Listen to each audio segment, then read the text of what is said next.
Chapter 561. The Crown Prince's face was full of helplessness.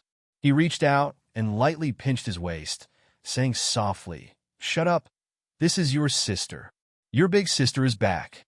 Little Xiao Sin's stupefied face was still hanging with 2 lines of tears. His expression was especially comical. The Crown Prince glared at him, annoyed and amused. He said softly to him, "You've angered your sister quite badly. Let me tell you, you have to coax her properly. Otherwise, if you're unlucky, I'll also be unlucky with you." Big sister? The big sister that father and mother often talked about. The one who went to a super large sect to cultivate? Little Xiao Sun immediately became listless.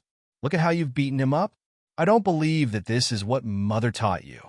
Bullying others with your power. Utterly unreasonable." Arbor was so angry that he wanted to go up and beat this stinking brat. The Crown Prince hurriedly stopped him and smiled apologetically. "Jojo, your brother is still young. Don't hit him. Don't hit him. Go away. Don't protect him all the time. Look at how you've taught him. At such a young age, you've earned yourself the title of the capital's little overlord. You've really given old Xiao's family face." Little Xiao's son shrank into the Crown Prince's embrace and looked at his fuming sister in silence, sobbing and unable to speak. "Get down and immediately go to their house with me to apologize. I'm telling you, if you don't apologize today, I'll... Apologize. Little son is very obedient. He'll definitely go and apologize." The Crown Prince hurriedly pulled down the little fellow's raised hand and winked at his brother-in-law. "I am sorry, Ren Hongfei. I won't bully you in the future. In the academy, I'll take care of you." When the little fellow saw the Crown Prince's expression, he immediately wilted and hurriedly apologized to the little boy with a bruised nose and swollen face. Go to his house. Arbor was so angry that he didn't enter the Qiao estate's main gate. He directly pulled the 2 children into the carriage and turned his head to the side with a sullen face, not saying a word. The Crown Prince's heart was beating like a drum as he watched. He went up and secretly hooked her little finger, but Miss Xiao threw him away. The Crown Prince's handsome face immediately turned green. It's over. This time, he was really dragged down by his pig-like brother-in-law. What to do? The Crown Prince's carriage made a detour to the residence of Run Pengjing, the deputy minister of Taichung Temple. Run Pengjing was practicing calligraphy in his study when he heard that His Highness the Crown Prince had come. He immediately called his wife and 2 sons to change clothes and go out to welcome the Crown Prince's carriage. His mind was in a daze. "This official greets your highness. I did not know your highness is coming. Wei Chun did not go out to meet you." Run Pengjing, together with his wife and son, hastily opened the front door and went out to greet Wei Chun. Compared to the empty Minshun Avenue, the path in front of the Taichung Temple's deputy minister's house appeared to be extremely lively. When the commoners heard that the Crown Prince's carriage had arrived at Sir Ren's residence, they hurriedly knelt down to pay their respects. "Welcome, your highness." Madame Run was a typical sweet-tempered woman. Although she was anxious when she saw her youngest son being led over with a bloody nose and a swollen face, she didn't criticize him. Instead, she gently brought her eldest son and second son to greet him. The Crown Prince was a little embarrassed. He reached out and shook Arbor's little hand. "This is the Crown Princess." Our dear Crown Princess was in a fit of anger. She couldn't be bothered to pay attention to him and slapped his hand away. Ren Pengjing and Madame Ren were astonished for a moment. When they saw the young lady in front of them clearly, they couldn't help but sigh inwardly and hurriedly went up to greet her. "Greetings, Crown Princess." Chapter 562. Xiao Sun, kneel down. Arbor turned her head and looked at her younger brother sternly. The Crown Prince, who was despised by his wife, coughed lightly and reminded his brother-in-law that it was best not to anger his sister at this time. Xiao Sun knelt down aggrievedly and lowered his head. He didn't look like the little tyrant in the academy at all. Arbor led Ren Hongfei to Madame Run and bowed. Sir Run and Madame Run were so shocked that they hurriedly moved away and returned the greeting. "Sir Run, Madame Run, I'm really sorry. My younger brother was negligent in disciplining him, and beat your son to this state. I'm really worried, Arbor said softly. On the way here, I already examined your son. Fortunately, they are all superficial wounds, so I'll give this bottle of pills to your son. Take the red pills orally and apply them externally. He will recover in 2 days. Crown Princess, you're exaggerating. Sir Ren and Madame Ren bowed. Arbor shook her head. It's my younger brother's fault. Arbor glanced coldly at Xiao Sun, who was sneaking glances at her, and said, Xiao Yao, go get the feral. Xiao Yao glanced at the miserable Xiao Sun and hurriedly begged for mercy. Miss, young master is still young and insensible. He won't dare to do this again in the future. Let's forget about it this time. He'll be 8 years old after the new year. Look at the 8-year-old children in other families. Which one of them is as crafty and undisciplined as him? Where are the books and etiquette that he learned in the academy? Arbor looked coldly at Xiao Yao. Are you not going to listen to what I say? Yes. Xiao Yao immediately shriveled and hurriedly turned around to get the feral. Madame Run wanted to stop her, but Arbor stopped her. She turned around and stared coldly at Xiao Sr. Do you admit defeat when elder sister hit you today? Elder sister, I know I was wrong. Xiao Sun looked fearfully at the cold feral and looked pleadingly at the crown prince who was standing at the side. Prince received his brother-in-law's gaze and hurriedly reached out to pull Arbor's small hand. Jojo, Xiao Sun knows he's wrong. You're still protecting him. Arbor was furious. He pushed the crown prince's hand away and shouted at his younger brother. Hand. Xiao Sun shuddered and raised his little hand involuntarily. Pa! The ruler landed on his tiny palm, causing little Xiao Sun to tremble in pain as he burst into tears. After 3 slaps, Crown Prince saw that his brother-in-law's hands were red and swollen, crying pitifully. He couldn't bear it and went forward to grab his little wife. Jojo, that's enough. Xiao Sun will definitely be obedient in the future. Don't worry, he'll definitely remember this and won't bully his classmates in the future.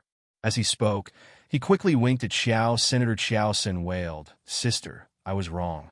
Sister, sob, sob, sob. Madame Ren didn't dare to offend the crown prince's brother-in-law and hurriedly tried to dissuade him, saying that it was just children playing around and shouldn't be taken too seriously. After sending off the furious crown princess, the couple looked at each other and pulled their youngest son in front of them to take a closer look. Sure enough, they saw that the wounds on his hands and face had been carefully treated. The medicine used was also unheard of and was very precious. Some of the small wounds on the child's face had already healed. Elder sister is a good person, Ren Hongfei said softly. His father glared at him. What nonsense are you saying? That's Her Highness the Crown Princess. How can you casually claim kinship? Remember this in the future. Chapter 563. After going back and forth, they didn't even have time to drink a mouthful of water, let alone have a reunion dinner. By the time they returned to the Qiao estate, it was already past lunchtime. It was already afternoon. Jojo, don't be angry. The crown prince hastily corrected his attitude and admitted his mistake as soon as he got on the carriage. He then gave his brother-in-law a meaningful glance.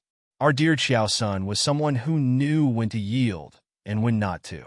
When he saw that his all-powerful older brother had to carefully curry favor with his older sister, he knew that he couldn't afford to offend his older sister. He hastily reached out to hug his older sister's leg and wailed, Older sister, I was wrong. Older sister, please forgive me. He had always maintained the image of an obedient and clever child in front of his family's elders. Wei Ziqin and the others were completely unaware of his nickname as the capital's little tyrant. When this little fellow first arrived in the capital, he wasn't that daring. It was mainly after experiencing a few incidents that he realized his older brother was especially capable and powerful, so he started to become increasingly fearless. As long as he suffered any grievances, he just had to cry in front of his older brother, and the matter would immediately be resolved. At first, there were still people who dared to bully him in the academy, but later on, not only did they make a detour when they saw him, but they were also especially fawning over him. When they saw him, they would call him Little Young Master Qiao and were extremely respectful. He would go to his older brother for anything he wanted, If he got into any trouble, he would also go to his older brother. His older brother would run over to his house every 2 to 3 days, and he would bring a lot of gifts every time he came back. He basically allowed the little fellow to take whatever he wanted. In addition, he was the only male grandchild in the entire old Xiao family, so old Madam doted on him a lot. Sometimes, when Wei Ziqin wanted to scold him, old Madam would protect him. This child's one sentence had the effect of hundreds of people responding to his call. Xiao Sun was young and lived an arrogant and luxurious life. How could his little tail not fly to the sky? Now, he finally knew how terrifying his older sister was. If he offended his older sister, even his older brother couldn't protect him. Thus, this older sister was very powerful. He was young, but he knew how to read people's expressions. When he saw that his older sister's expression had softened, he cried even harder and begged for mercy. Arbor didn't want to beat him up. She just recalled her previous life. She had a good younger brother who was raised crooked by Wen Rowan and became a hedonistic debauchee. He would fight with others in the brothel all day long and was beaten to death at the age of 16. Thinking of this, she turned her little head away and looked out the window with reddened eyes, not saying a word. The Crown Prince's heart skipped a beat. He hurriedly reached out and hugged the little one. His heart was filled with regret and sadness. "I'm sorry, Jojo. I swear, I won't spoil him anymore. It's all my fault. It's all my fault. It's all because I've always been obedient to him. That's why he's acting so lawlessly. Don't be angry with yourself. Just hit me." The Crown Prince took her small hand and patted his chest. "Hit me hard." Xiao Mu turned her head to glare at him. This really was a peerlessly good brother. Little did she know that the Crown Prince was also tricked by his brother-in-law. His brother-in-law was usually well-mannered and well-behaved in front of him. He didn't live in the Qiao estate and would usually come and go in a hurry. He would visit his parents-in-law and leave a gift before leaving. He was only a 7 or 8-year-old child. How could he know that this kid was so crafty and usually put on an act? When that brat, was young, the Crown Prince also allowed his younger brother to do whatever he wanted and gave him whatever he wanted. This brother-in-law was no different from his own younger brother.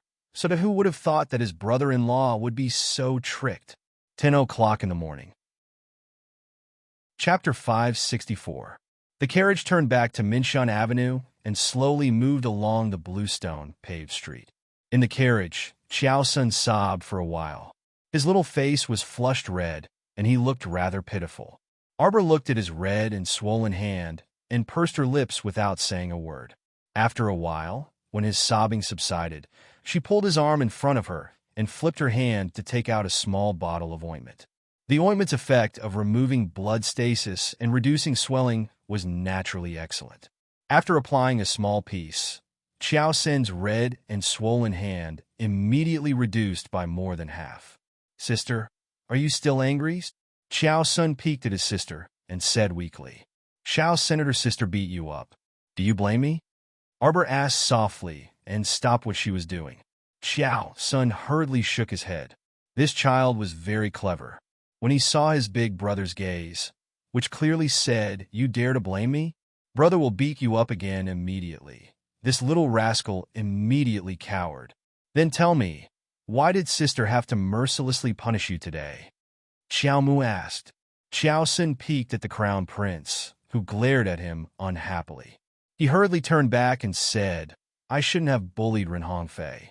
I won't bully him in the future." "That's not entirely the reason." Arbor looked at him indifferently. She put aside the ointment in her hand and said softly, "It's sister's heartache. How can my little brother be like this? Sister doesn't ask you to bring peace to the world through martial arts, but at least the little brother in my heart can maintain a trace of kindness. Unlike the one in front of us, who bullies the weak and unreasonable." "Is it fun to bully him? There are so many of you, but you beat and kicked him. Do you have any face?"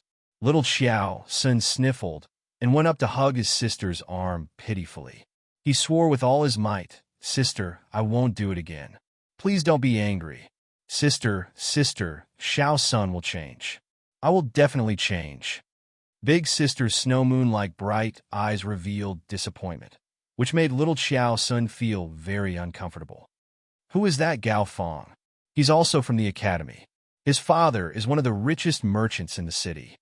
Arbor didn't immediately ask her brother to cut ties with Gao Fong, even though she knew that Gao Fong was one of Qiao Sen's friends in her previous life. However, considering that the child might have a negative reaction, she temporarily suppressed it and did not say anything. The reason why Xiao's son was like this was inseparable from his family's upbringing. Fortunately, he was still young and could be taught. Therefore, Arbor did not continue to scold him. Instead, he looked out of the window thoughtfully. She did not believe that her parents would teach Xiao's son to be such a bully. There must be a reason behind it. At this moment, the carriage had already arrived at the main entrance of the marquee of Jiyuan's estate. Wei Ziqin was anxiously waiting at the door. She had just heard that when Jojo came back, he happened to see Xiao's son fighting with someone. This child did not enter the house and directly took Xiao's son to the other party's house to apologize. She didn't know what had happened and was feeling anxious. When she saw the carriage stop in front of the door, her eyes lit up. Wei Ziqin took a few steps down the stairs with excitement in her heart. She saw the curtain lift, and a 14 to 15-year-old girl, draped in ice sable fur, came out of the carriage. Her otherworldly face, which was made of ice and snow, crashed into Wei Ziqin's eyes, causing her to be dazed for a moment. It was as if she saw that Madame Wei's heart was filled with comfort. Her eyes instantly became blurry with tears. The scroll was finished. Chapter 565. With a glance, Xiaomu saw her mother standing at the entrance, and the corners of her eyes and forehead had clearly increased with fine wrinkles. In an instant, Arbor's heart was filled with longing. She quickly walked towards her mother, walking faster and faster until she was sprinting. Wei Ziqin also hurriedly ran down the steps.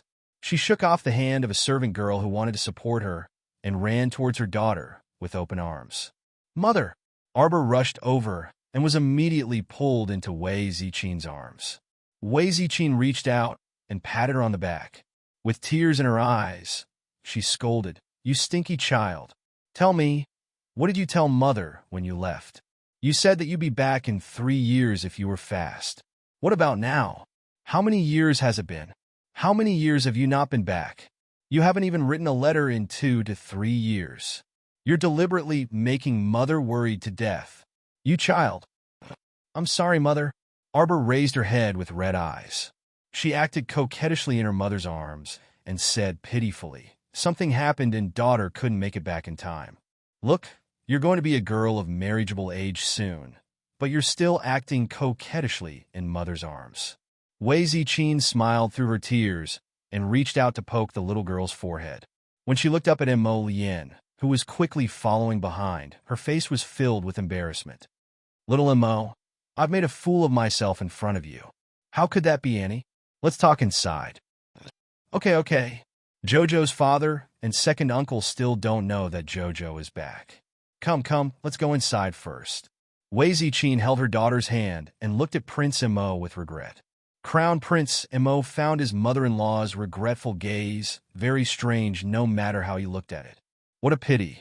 Wei Ziqin sighed in her heart. She didn't know what was wrong with the great king of the Mo kingdom. Why did he suddenly decree a marriage for his daughter? Otherwise, she would have thought highly of Xiaomo. Xiaomo was a mature and steady child with a good temper. Most importantly, he was filial. It was hard to find such a good boy. Although he was a few years younger than their daughter, he was older and could dote on her. Besides, the two of them were a match made in heaven and could be considered childhood sweethearts. The couple knew Xiaomo well, so they could rest assured leaving their daughter in his care. It was a match made in heaven. But now Sai, although her daughter was about to be of marriageable age, in Wei Ziqin's eyes, she was still too young. The palace was also a place full of trouble, so how could she bear to harm her own daughter? However, the king's orders could not be disobeyed. Ever since that strange imperial edict was issued, Wei Ziqin had not eaten much for lunch. Her heart was filled with anxiety. Arbor snuck a glance at the crown prince, then turned and waved at Xiao Sun, who was alighting from the carriage. Xiao Sun skipped forward in small steps, his head shrinking back slightly. When Wei Ziqin saw this naughty and mischievous youngest son, Her face turned stern. Xiao Sin, what were you doing at the door just now? Why did you anger your eldest sister the moment she returned? Xiao Sun immediately hugged his mother's thigh. Mother, elder sister has already forgiven Xiao Senior. Little young master, what happened to your hand? A servant girl with a delicate face and a tall figure quickly walked out from Wei Ziqin's side. She bent down and picked up Xiao Sin's small hand, softly saying a sentence. Wei Ziqin's gaze landed on her youngest son's hand.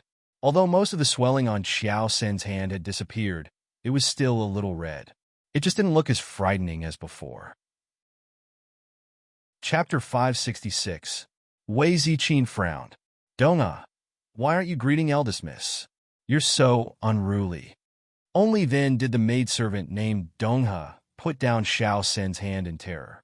She turned around and gave Arbor a salute. Dongha greets eldest Mississippi. Arbor swept a glance at her before turning to look at her mother. Wei Ziqin smiled. You haven't returned for many years, and you don't know that there are many new people in the family. Let's go in first. Little young master, does your hand still hurt? Dongha followed behind and asked softly. Little young master must be tired. This servant will carry you in. Little Xiao Sun was just about to lie down on Dongha like in the past, only to see her eldest sister abruptly turn her head. Her clear and cold eyes abruptly glared at that servant girl. Let go. This furious shout immediately gave Donghe, as well as the two manservants guarding the door, a huge fright. Dongha seemed to have been bitten by a venomous snake as she hurriedly retracted her hands. Can't you walk by yourself? Arbor was impatient with this kind of young master and young misbehavior. She looked coldly at the maidservant named Dongha. How old are you already? What kind of person are you to hang out with all these dubious people all day long? The eyes of the dubious maidservant Dongha immediately reddened from grievance. She gritted her teeth and lowered her head, concealing the unwillingness in her eyes. Walk properly. How many times has mother told you that you should be scolded by your eldest sister if you don't have proper manners? Wei Ziqin patted her son in annoyance and pulled him into the house. Little Xiao Sun obediently stepped into the house by himself. Steward Chang Zai, who came after hearing the news, greeted eldest miss with a face full of smiles and then followed along. Seeing many unfamiliar faces along the way, Arbor couldn't help but frown. Mother, why are there so many idle people in the house? Idle people at the corner of Chang Zai's mouth twitched. Sure enough, little master didn't like those extra servants. Wei Ziqin looked at her daughter in amusement. The mother and daughter pair held hands and walked affectionately toward the main hall. Actually, it's not that many people. Your grandmother likes the house to be more lively, so she bought more than 10 servant girls. Your grandmother left 2 servant girls to accompany her and chat with her. All in all, our Qiao family has a total of 21 people. Compared to the rules of a normal manor, there are far fewer manservants and maids. Wei Ziqin said to her daughter in a kind manner.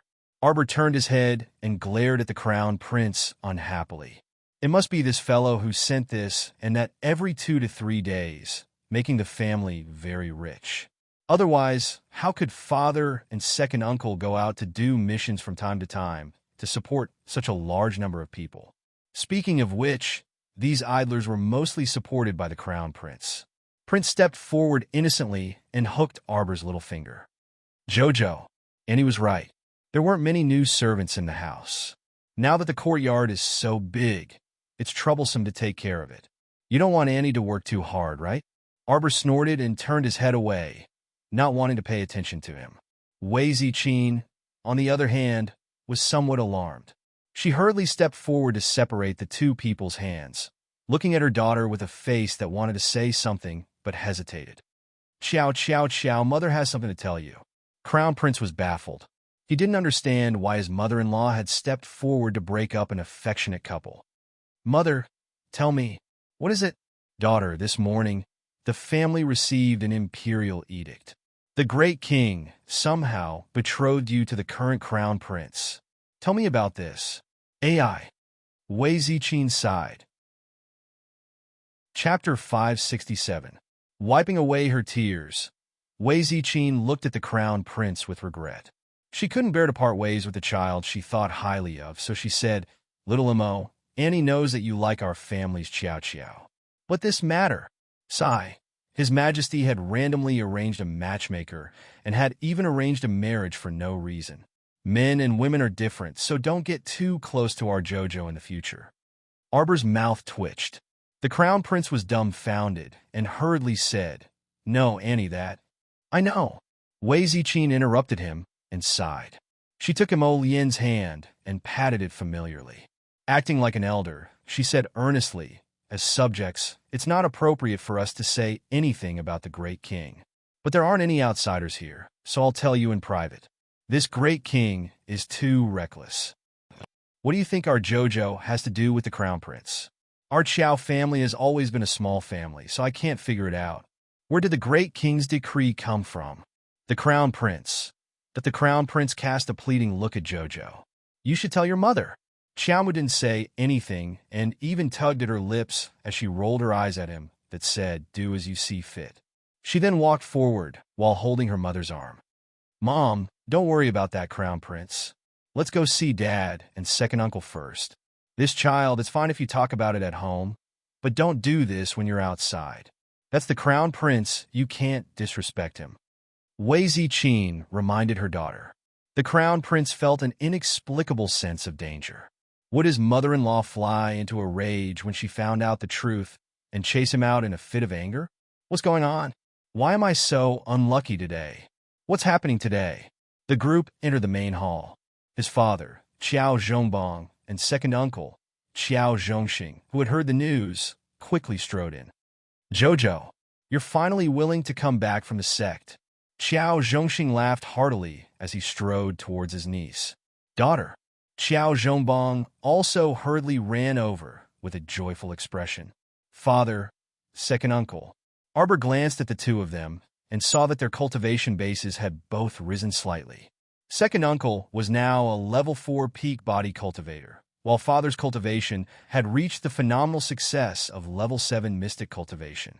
Compared to the geniuses of the large sects, the growth of their cultivation was very slow. As time passed, it would be more difficult for them to grow.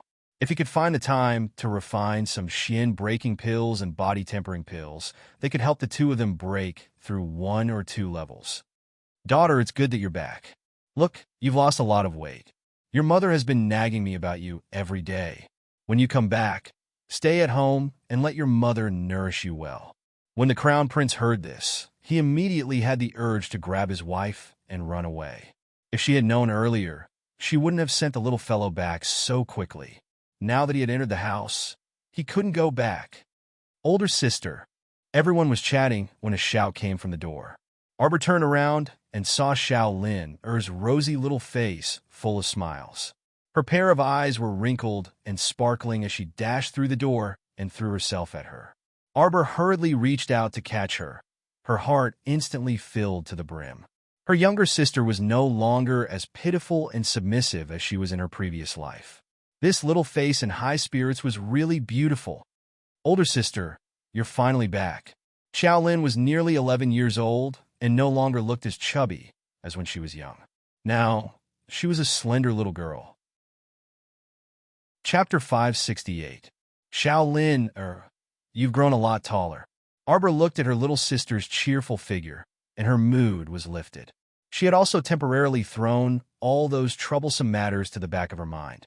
"Sister, you're even prettier than before." All right. These two sisters have only just met, and they're already praising each other. Wei Ziqin couldn't help but giggle. She held her daughters in each hand and couldn't hide her fondness for them. "Jojo, mother will take you to see your Nanju garden. You'll live there in the future. If you don't like it, how about we change?" When the crown prince heard that, he was going to live there. The crown prince hurried forward and smiled at Wei Ziqin. "Annie, Jojo still has to return to the palace today. There's a palace banquet tomorrow night. Annie must know about it. When the banquet is over, it won't be too late for Jojo to move home in 2 days." The crown prince's words meant that he still had to wait for the banquet to be over before he could return home in 2 days. To put it bluntly, the queen's palace banquet had nothing to do with whether or not Arbor moved home. Even if Xiao Mu were to stay at home now, she would just enter the palace with her mother tomorrow night. After all, her mother was currently a marchioness with a third-rank title, so she definitely had to attend the banquet and meet the noble ladies of the capital while she was at it. Of course, the banquet wouldn't be a good one. This was inevitable. She would see who dared to provoke her. Arbor's mother was led astray by the crown prince's words. When she thought of the palace banquet, she frowned. Jojo, I don't know what the crown prince's personality is like. AI, when you enter the palace tomorrow, you'll probably have to meet him. I don't know what that great king is thinking. You haven't even reached marriageable age yet, and he's already betrothed you to His Highness the Crown Prince. Although there's still some time before the wedding, the status is already set. AI. Her mother began to nag about her daughter's boundless marriage path again, full of worry and worry. Arbor's mouth twitched. She received the Crown Prince's pleading gaze and couldn't help but curse him inwardly. She snorted and turned her face away. The Crown Prince hurriedly stretched out his finger to scratch her small palm and gently tugged at her. Arbor coughed and reached out to hold his mother's arm and said softly, "Mother, do you remember what I told you before? There was once when your daughter was almost kidnapped by someone from an evil sect, but was saved by a young hero?" I remember. Of course, Mother remembers. Wei Ziqing's face paled at the mention of this. She still remembered that her daughter had told her that someone from the evil sect had taken a fancy to her daughter's talent and wanted to capture her to make her into a puppet. Yes, actually that young swordsman is the current crown prince. Wei Ziqing opened her mouth slightly. His Highness saved you? Okay. Arbor nodded. Wei Ziqing said gratefully. Then Mother must properly thank His Highness the Crown Prince when I enter the palace this time. At this moment, the incompetent brother-in-law standing at the side spoke up.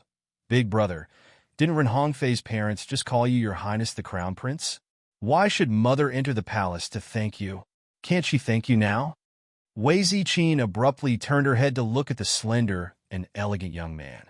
Her pair of eyes were already wide open. Emollien.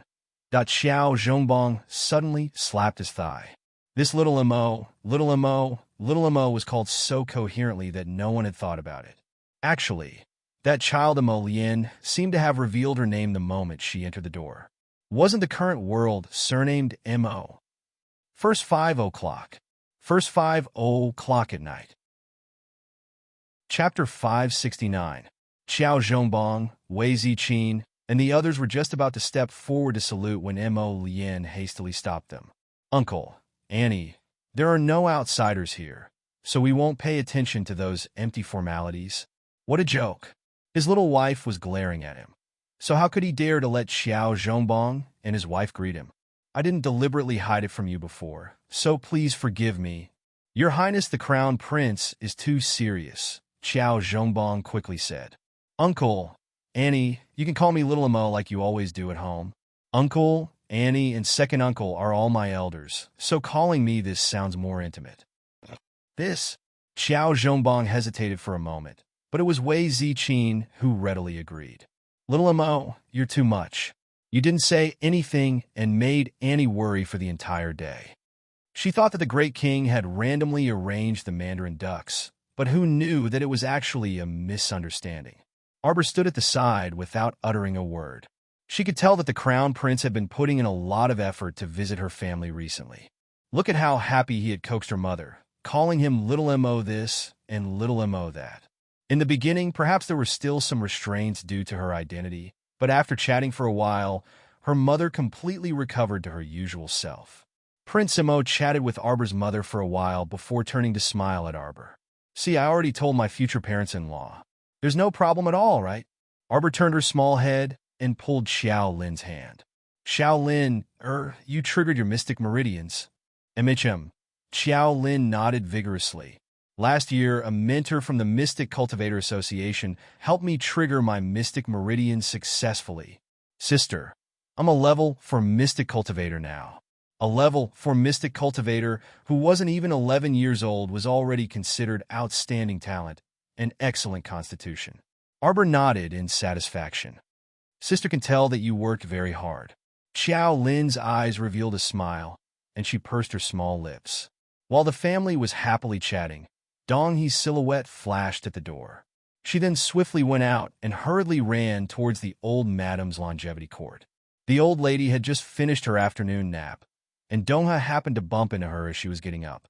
Hearing that Dong-hee had rushed over, the old madam's eyes flickered slightly, and she said to the head maid beside her, "Shin, bring her in." Soon, Dong-hee's tall figure appeared before Wang Shi's eyes. "Dong-hee, you came to find me in such a hurry. Did something happen on Master's side?" Old madam held a cup of tea and drank it unhurriedly. Her eyes swept over Dong, he who was kneeling in front of her without batting an eyelid. Dong-ha hurriedly crawled to old madam on her knees and deliberately squeezed out 2 drops of tears. "Old madam, I'm afraid you still don't know. Young Miss is back." "What?" The old lady was shocked. At the mention of Arbor, her heart was filled with a pair of icy eyes, and the hand holding the teacup froze for no reason. Dong-ha didn't detect old madam's abnormality and even added fuel to the fire as she complained. "Young Miss really is an old-fashioned and strict person. As soon as she entered the house, she beat up little young master without any explanation. Little young master is only so old. What does a 7 or 8-year-old know?" Young Miss beat little young master's palm until it was red and swollen. It really makes one's heart ache. Madam actually didn't say anything and just let young Miss do as she pleased. This servant really can't stand it anymore. Moreover, old madam, young Miss has been back for so long, but she actually didn't come over to pay respects to you. She's seriously too unfilial. Dong-ha pursed her lips. Chapter 570. Just now, this servant saw that little young master was beaten so pitifully, so this servant wanted to carry little young master away to apply some ointment. Who knew that eldest miss would berate this servant without any explanation and even say that this servant is that kind of indecent person? Dong-ha continued to complain with an aggrieved expression. "Old madam, in any case, this servant is someone that you assigned to master and madam." Eldest miss not giving this servant any face clearly shows that she doesn't put old madam in her eyes. With every sentence that Dong has said, Wang Nei's expression turned worse by a few degrees. Finally, she slammed the table and shouted angrily, "This little girl's temper has grown increasingly these few years. This old one wants to meet her. Look at how good my good granddaughter is now to be able to do something like beating her own younger brother the moment she entered the house, causing the entire family to be in a state of chaos." Having achieved her goal, Dong has secretly revealed a sinister smile. She hurriedly wiped away her tears and stood up, following old madam with small steps. Cheyenne frowned and caught up with old madam's footsteps. She whispered, "Old madam, you're going to the antechamber by yourself?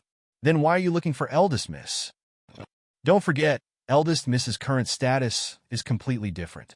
Early this morning, His Majesty issued a marriage decree and has already betrothed her to His Highness the Crown Prince. Eldest Miss is now Her Highness the Crown Princess. There's a difference between a monarch and a subject. If you rashly rush over to reprimand her like this, and someone with ulterior motives finds out, they will definitely make a big fuss about it."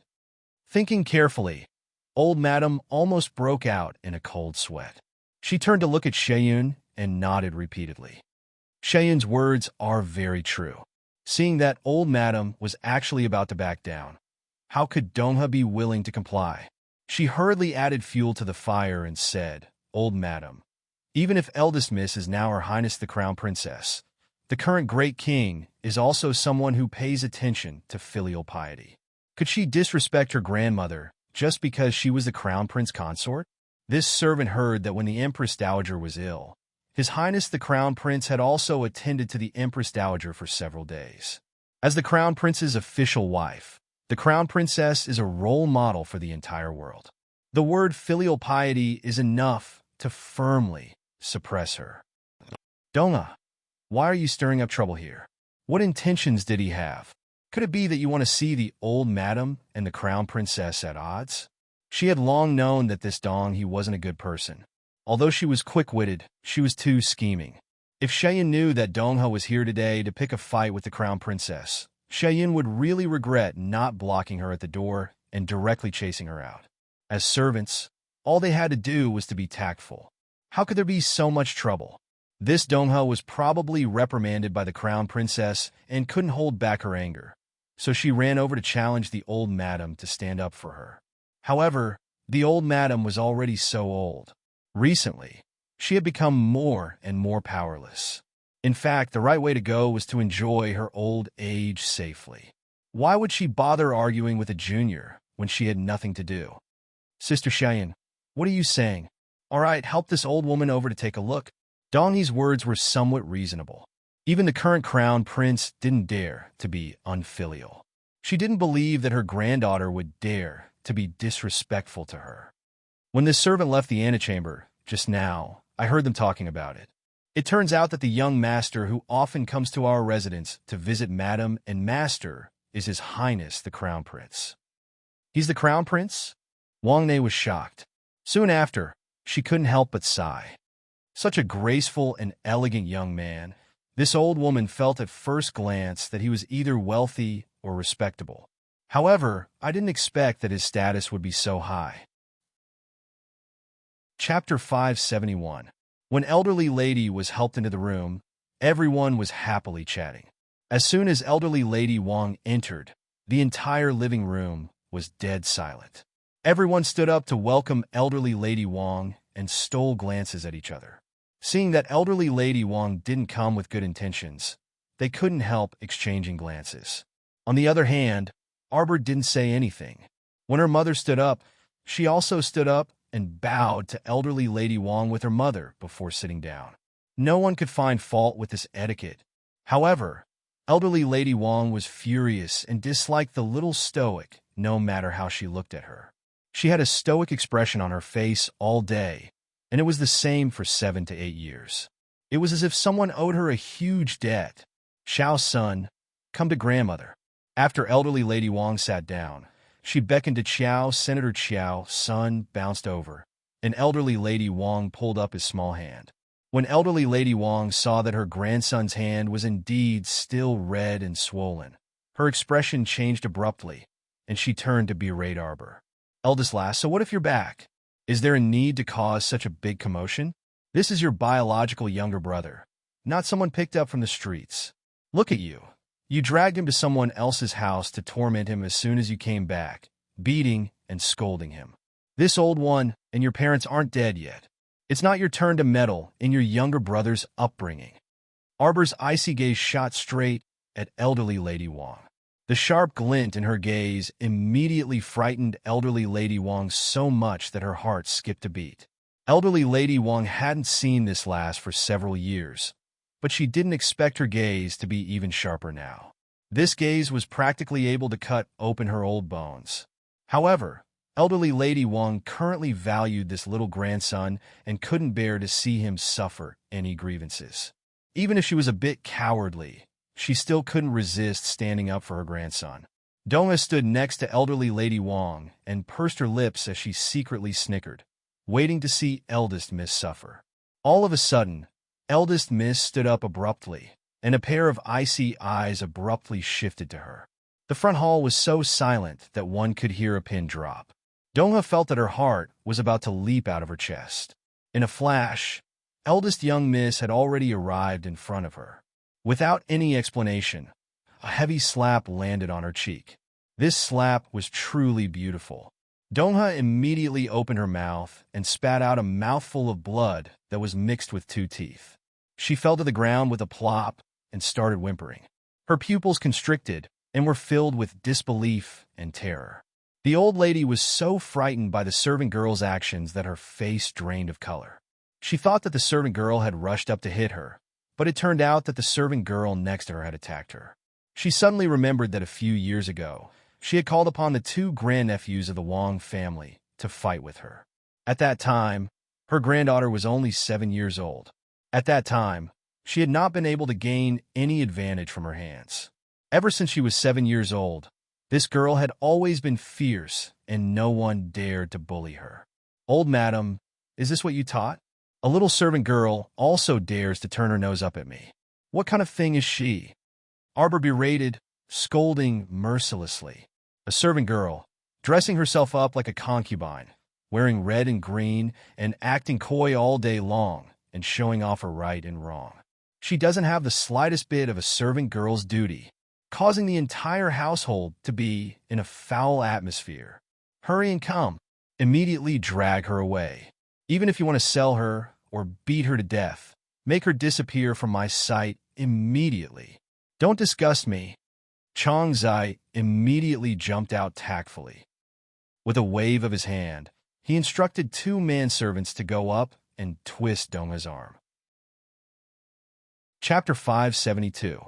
Old Madam was so infuriated that her chest heaved up and down repeatedly. She pointed at Arbor and said you for a long time, but she couldn't utter a complete sentence. Her eyes were so furious that they were about to spit out flames. What right do you have to sell me? What right do you have to sell me? I'm Old Madam's person. Donghee's arms were twisted by the two manservants, and her eyes couldn't help but widen as she struggled nonstop. Her head of jewelry and jade shook, and her disheveled appearance cut a sorry figure. Arbor's belly full of anger instantly exploded, and he fiercely kicked that last Donghee, sending her flying out from the two manservants' hands. She fell to the ground fiercely, and her head knocked against the thick stone slab, instantly creating a bloody hole. The surroundings were dead silent. All the servants stared at the enraged eldest miss with fear and trepidation.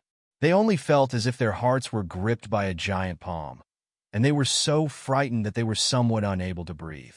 What right do I have to sell you? Arbor shouted sternly, then turned to Steward Chong Zai and roared, Go and bring her indenture contract here. Immediately. Yes, yes, yes. Chong Zai hurriedly signaled to the manservants with his eyes. The group of people swiftly rushed to Longevity Court. Since she said she was Old Madam's person, then the indenture contract must be in Longevity Court. Old Madam looked on helplessly as that group of manservants accepted Arbor's order without any moral integrity and openly ran to her court to search for the indenture contract. She was so angry that her chest kept panting, and she was almost unable to breathe. Not a moment later, a few quick-witted manservants dug out the indenture contract, and a thin stack was handed over to eldest Mississippi. Do you see this? Your indenture contract is now in my hands. If I want you to live, you'll live. If I want you to die, you'll die for me. Arbor waved the slave contract in his hand, scaring Dongha, who was curled up on the ground, to the point that she scrambled to the old lady's side and cried, Old lady, save me, old lady, save me. That was a weeping pear blossom bathed in the rain, her coquettish eyes brimming with charm. That last Dongha's entire body was trembling. Seeing that Old Madam was panting heavily without making a sound, she looked up in Xiao Zhongbang's direction and crawled towards him while crying. Master, master, save me. He knew that the old lady was up to no good again. This Donghee, judging from her enchanting appearance, was definitely someone who wasn't content with her marriage. Most likely, the matriarch had even promised her that if she found an opportunity, she might even promote her to be her father's bedwarmer. Xiao Sun was ruined by you demons. Arbor stepped forward and stomped on Donghee's back, directly making her lie there and unable to move. Drag her out, flog her 30 times, and immediately sell her. From now on, this will be the outcome of whoever dares to talk nonsense again. Arbor said coldly as he ruthlessly stomped on Donghee's back with his small foot. Donghee howled as she was dragged out. She never expected that she would become a part of the play when she only came to watch the show. Old Madam was so angry that she sat paralyzed on the ground. She pounded the ground and wailed, My descendants are unworthy. My descendants are unworthy. I'm already so old, but I'm being humiliated by my granddaughter like this. I can't live anymore. I can't live anymore. As he spoke, he patted his chest and gasped for breath. Xiao Zhongbang awkwardly glanced at the crown prince, who was sitting calmly on the side. A pitch-black shadow had appeared at the crown prince's side at some point in time, and Huifeng followed him like a shadow. The crown prince secretly sent him a look, and Huifeng understood and left after receiving the order. Chapter 573. This was truly a farce. His mother had only stopped for a short while, so why did she start making a fuss again as soon as eldest Miss returned? She clearly knew that his eldest miss wasn't someone who was easy to bully. This old lady, Xiao Zhongbang, couldn't help but rub his aching head, secretly blaming his mother for being so meddlesome. He had already investigated the matter of his younger son being beaten. It was indeed due to his parents' negligence in disciplining him that he deserved to be beaten and punished. He had originally intended to personally make a trip to Sir Ren's residence tomorrow to apologize to him. What the hell is this old lady doing? She rushed over to rebuke his eldest miss just because a servant girl made a fuss in front of her. This was truly vexing. If it weren't for someone instigating them, no one would have thought of informing old madam today. Why would she come over on her own? Xiao Zhongbang wasn't a fool and connected the dots after thinking carefully. Wasn't this purely for His Highness the Crown Prince to see a joke with such a ruckus at home? Xiao Zhongbang sneaked a glance at the Crown Prince. Seeing that the Crown Prince had a calm expression and didn't say much, he couldn't help but relax slightly. After Hui Feng left to carry out his orders, the Crown Prince sneered inwardly. That servant girl called Dong something was extremely audacious and actually angered his darling Xiao so much that her face flushed red. As such, she still wanted to smoothly report to the broker house after leaving the Qiao estate. Dong didn't know that her fate was already sealed. After being punished with 30 whips, she was thrown at the door like a rag, waiting for the broker house's people to come and take her away. She was full of resentment and indignation as she cursed. So what if the Qiao estate's eldest miss is great? So what if the crown princess is great? One day, I will avenge today's grievances. Just you wait. MMPH. MMPH. The two servants disliked her and directly stuffed her mouth with a rag. Mother, please get up first.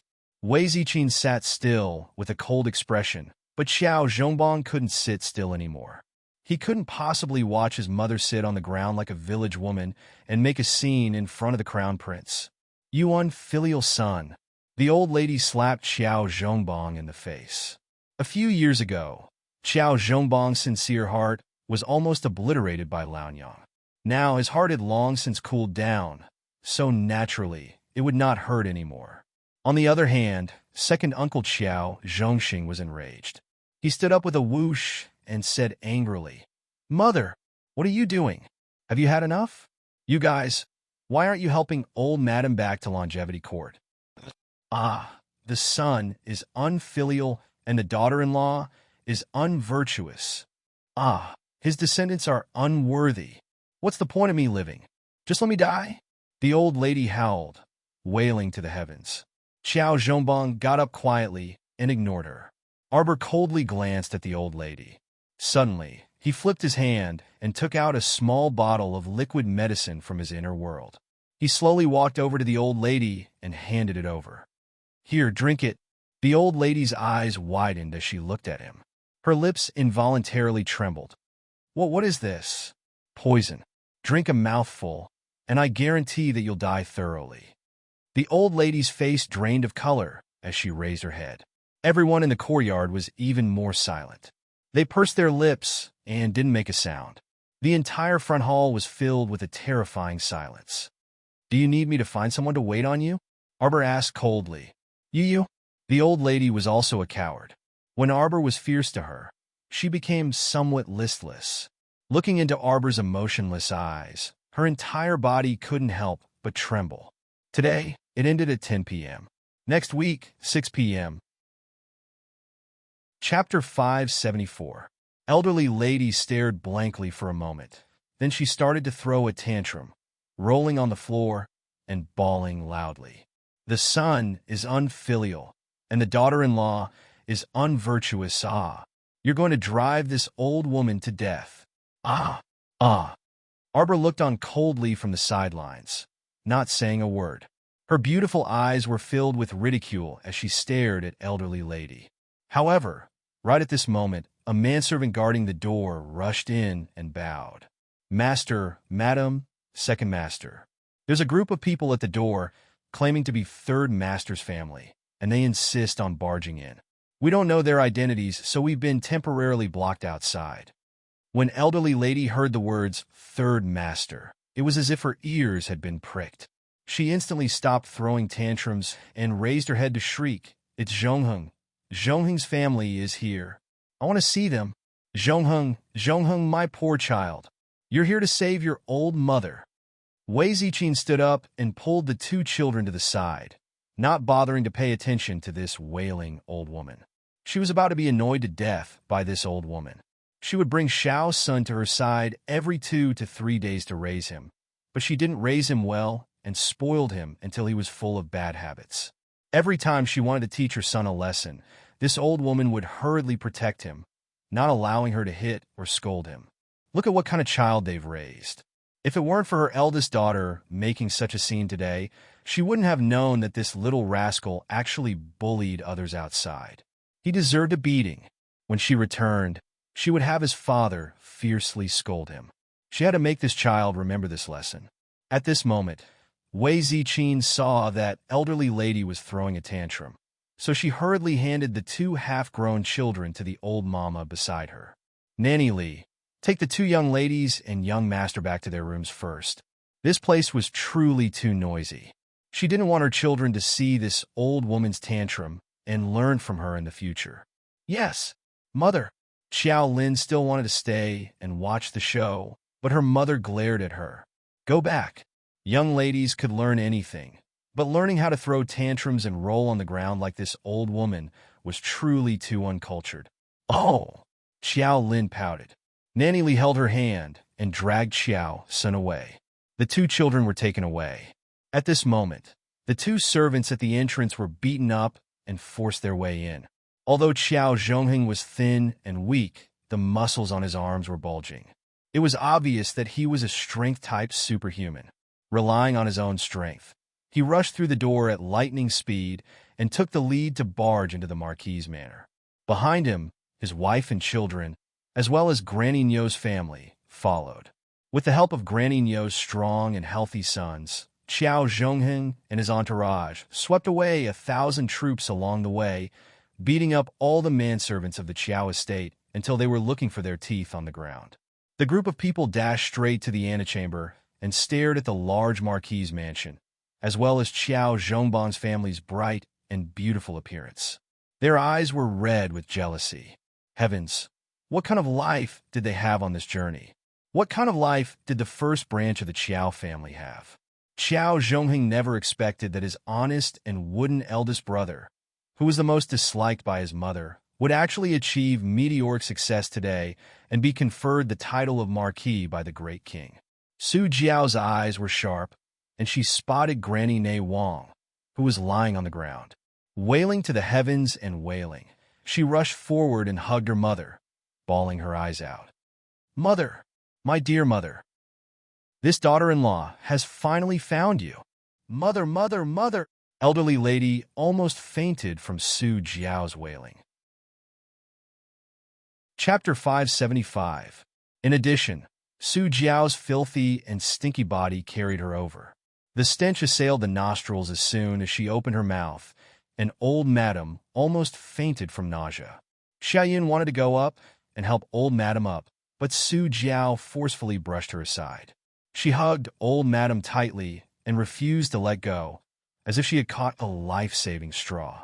Su Jiao hugged old madam tightly and glared at everyone like a tiger eyeing its prey. Old madam had lived like a princess these past few years. Now that Su Jiao was strangling her with a stinky body, old madam was about to be strangled to death. Mother, your son is unfilial. You took so long to find mother. Xiao Zhongheng rushed over and knelt in front of his mother to cry. When old madam saw her son's shriveled appearance, grief welled up from her heart. She reached out to hold Xiao Zhongheng's hands as tears streamed down her face. Xiao Long, hurry up and greet grandmother. Shout out to grandmother. Su Jiao berated her son. Xiao Long hurriedly went up and cried, Grandmother. The family of 3 gathered around old madam and cried fiercely. Old madam didn't despise Xiao Long for being filthy. Looking at her plump grandson who had become as thin as a shriveled green bean, her heart ached so much that she almost fainted. When this large family rushed in, Arbor had already ordered people to close the main door. Although there weren't many people on Minshun Avenue, no one in the Chiao estate was willing to perform a drama with the main door open. Great! Now that the three generations had performed a great show together, it was Granny Nyo who impatiently kicked Su Jiao's leg from the side, which made Su Jiao, who was still weeping bitterly, come back to her senses. "Mother, how have you been these years?" Su Jiao pretended to wipe her tears as she stole a glance at her sisters-in-law sitting on the side. The moment he saw this, he was immediately filled with anger. Wei Ziqing's face was fair and delicate, with only a few faint wrinkles at the corners of her eyes. She wore a lotus-colored jacket embroidered with peonies, paired with a flower-sprinkled pleated skirt of the same color. She looked like a rich and noble person. The most hateful thing was that Wei Ziqing had been sitting there without batting an eyelid from the beginning until now. No matter how Qiao Zhongheng's family of three kicked up a fuss, she didn't say a word for a long time. This behavior infuriated Su Jiao into gnashing her teeth. In the past, when she was at home, she was the most popular in front of the old lady. In terms of food and clothing, how could Wei Ziqing compare with her? But now, her family of three was like beggars begging on the streets, while Wei Ziqing had been gloriously promoted to the Grand Marquise Estate's madam. She was dressed in silks and satins, and she was also eating exotic delicacies. This disparity was so great that it made Su Jiao's entire heart twist fiercely. The son is unfilial and the daughter-in-law is not virtuous. When the old lady heard her youngest daughter-in-law's question, she immediately cried again. Qiao Zhongbong seemed to be energized as he sprang to his feet and immediately reprimanded Qiao Zhongbong. "Eldest brother, how can you be so unfilial? Look at how angry Mother is. Have you taken good care of Mother all these years? I told you that Mother can't do without me to take care of her." Su Jiao squeezed out 2 drops of tears and said bitterly, "Mother, how about letting your daughter-in-law and eldest grandson take care of you in the future?" Okay. Elderly lady repeatedly agreed. "But will eldest brother and the others welcome us?" Su Jiao deliberately asked, and the corner of her eye twitched as she instigated Wei Ziqing with a glance. "He dares not to welcome us." Elderly lady immediately roared with vigor. "We're all brothers of the same family, blood-related brothers who won't leave even if they're beaten to death. If he can bear to part with that face, he'll chase you all out along with this old lady." Chapter 576. Wei Ziqing felt as if she had swallowed a fly. All these years, she had attended to this old woman in the morning and at night. Every time old madam was sick or in pain, she would stay by her bedside to take care of her, but she had never received a word of praise. Now, she was constantly saying that her son was unfilial and her daughter-in-law was unvirtuous. She was so aggrieved that her eyes reddened. This old woman didn't ask anything and just made the decision to let Qiao Zhongheng's family of three move in. Arbor sat next to his mother and held her hand as he gazed at her comfortingly. He said softly, "Mom, don't worry, I won't give them the chance to get involved." Wei Ziqing immediately patted her daughter. Although her eyes were red, her voice was resolute. "Don't worry about this matter. Mom won't let them get what they want." She was now a legitimate third-rank marchioness personally conferred by the present emperor and had the title of noble lady. It was absolutely impossible for Su Jiao to bully her and use her as a stepping stone like before. Besides, she wasn't stupid. Looking at today's situation, not only was Su Jiao's family delusional about moving into the Marquise estate, even Granny Nyo's family, who had nothing to do with them, wanted to move in and reap benefits. How could she allow these rat droppings to come in and cause a great disturbance in the Qiao estate? Since Mom said so, Arbor continued to sit and ignore the matter. He only rummaged through his storage talisman and took out an item, slapping it on the small table. Elderly lady turned her head when she heard the sound. When she saw the red paper on the table, she thought of something, and her eyelids suddenly twitched. As the mistress of the Marquise estate, Wei Ziqing had already walked up and gazed coldly at Su Jiao, who was putting on a good show. "Third sister-in-law, don't drag old madam into acting.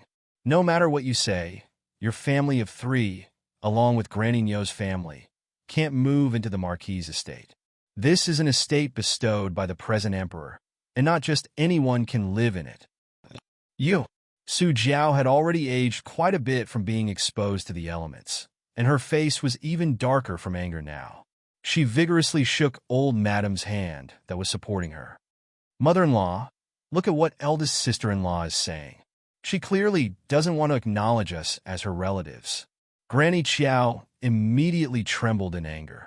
She turned around and pointed at Wei Ziqin as she cursed, "Vicious woman, where do you want to send my son and grandson? You vicious woman, do you believe that I will immediately ask Zhongbang to divorce you?" The head maidservant by Wei Ziqin's side, Chunying, was so angry that her face turned red. She had seen how Madame treated old Madame all these years. It was a good thing to be considerate. Which family's daughter-in-law could do this? Even a lowly servant like her couldn't stand it anymore. Old Madame, she was really an ingrate. Arbor coldly glanced at Xiao Zhongheng's family, who were jumping up and down. He picked up the piece of paper and walked to old Madame's side. He supported his mother and said, "Old Madame, don't tell them that my mother is now a third-rank noble lady. She's also not someone that can be divorced just because some random person says so. I really don't believe what you're saying." Moreover, the family division document is written clearly. Do you want to look through it again and recall it? Old Madame Qiao was so infuriated by Arbor's eccentric tone that she fell backwards on the spot. Su Jiao made a big fuss as she supported old Madame. She turned her head and angrily rebuked Arbor. "Eldest young miss, is it? After not seeing you for a few years, your words have become even sharper and more unkind. There's no place for you to speak when the elders are talking here."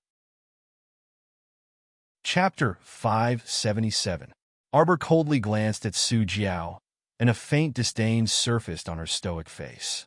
"With my current status, I'm sorry, but I really do have a place to talk." She suddenly wanted to ruthlessly bully others. What should she do? It wasn't good to bully others. But facing these greedy and hypocritical faces, she really didn't want to continue enduring. Why should she let her mother suffer in front of these people? Could it be that if they endured, these people would be willing to let their family off? Su Jiao's expression abruptly changed. On the side, Qiao Long couldn't take it anymore and roared, "You little bitch, you dare to speak to my mother like this?" He rushed up and aimed a slap at Arbor's small face. In the past, Qiao Long was the entire family's ancestor, who dared to throw a tantrum at him. Now that he entered the eldest branch's marquis's estate and saw that the eldest branch's family, who could only wear cotton clothes and live in a rundown house, were all well-fed and well-fed, he truly felt extremely unbalanced. In front of grandmother, he, Qiao Long, was the greatest ancestor. Even if he slapped this eldest cousin sister, she could only swallow her teeth and blood. However, that her hand hadn't even touched a strand of Arbor's hair when her face suffered a heavy slap. "Impudent!" Mo Lien flashed to Arbor's side and pulled her into his embrace. He bellowed angrily, his expression abnormally furious. He really didn't know that when Xiao Qiao was in the village, she was bullied like this. This half-grown brat dared to lay a hand on his Jojo at this time. It was evident that he was used to being unruly at home and being violent. He truly had a lot of guts. Immediately afterwards, the main door abruptly opened, and several dozen guards armed with sabers and swords rushed in. They surrounded Granny Nyo's family and Xiao Zhongheng's family of three, and their sabers and swords flickered as they uniformly pointed their sharp points at the deathly pale Xiao Zhongheng and company. Xiao Zhongheng and company all looked emaciated and bewildered, but under the direction of so many sabers and swords, they could only raise their hands and surrender. He Tian led his troops to kneel and salute with a solemn expression. This subordinate greets the crown prince and crown princess. This subordinate failed to protect his master. The crown princess was shocked. "Please punish me, crown princess." Arbor shook his head and motioned for him to get up. The eyelids of Xiao Zhongheng and the others twitched violently. They all wore dumbfounded expressions as they stared blankly at Prince Mo and their eldest niece, who were surrounded by people. "Crown prince? Crown princess?" What was going on? After they entered the city, they were like headless flies, trying to find out the whereabouts of the Qiao estate. However, they couldn't tell them clearly. The person who gave them directions didn't have good intentions either. He directly pointed them to the Marquis of Jiyuan's estate and said that it was the largest Qiao estate in the city. That person saw that they were dressed in rags and looked like beggars. In fact, he was just joking with them and deliberately wanted to brush them off. Who would have thought that he would really point them in the right direction? When he saw that Xiao Zhongheng's family of 3 were really relatives of the Marquis of Jiyuan's estate, the person who had been leading the way to watch a good show was so scared that his legs turned to jelly, and he had long since slipped away. Xiao Zhongheng and company went straight to the Qiao estate as soon as they arrived, so they didn't find out what was going on at all. They only knew that his older brother had been promoted and made a fortune, silently becoming a marquis. Xiao Zhongheng was very envious and thought that he had to bring his wife and children to live in the marquis's estate no matter what. No matter what, he had to cling to his big brother. When the time came, he might even be able to become an official. Now that the situation had suddenly changed, Xiao Zhongheng's family was scared out of their wits. Chapter 578. He Tian's furious shout was heard. A bunch of unruly commoners. Why aren't you paying your respects to the crown prince and crown princess when you see her? The family, including Granny Nyo's family, hastily knelt down and trembled like quails, not daring to make a fuss. The entire estate immediately fell silent. Xiao Long was enraged, and just as he opened his mouth to curse, bitch, Mo Lian's icy gaze swept over, her pair of phoenix eyes exuding a baleful aura.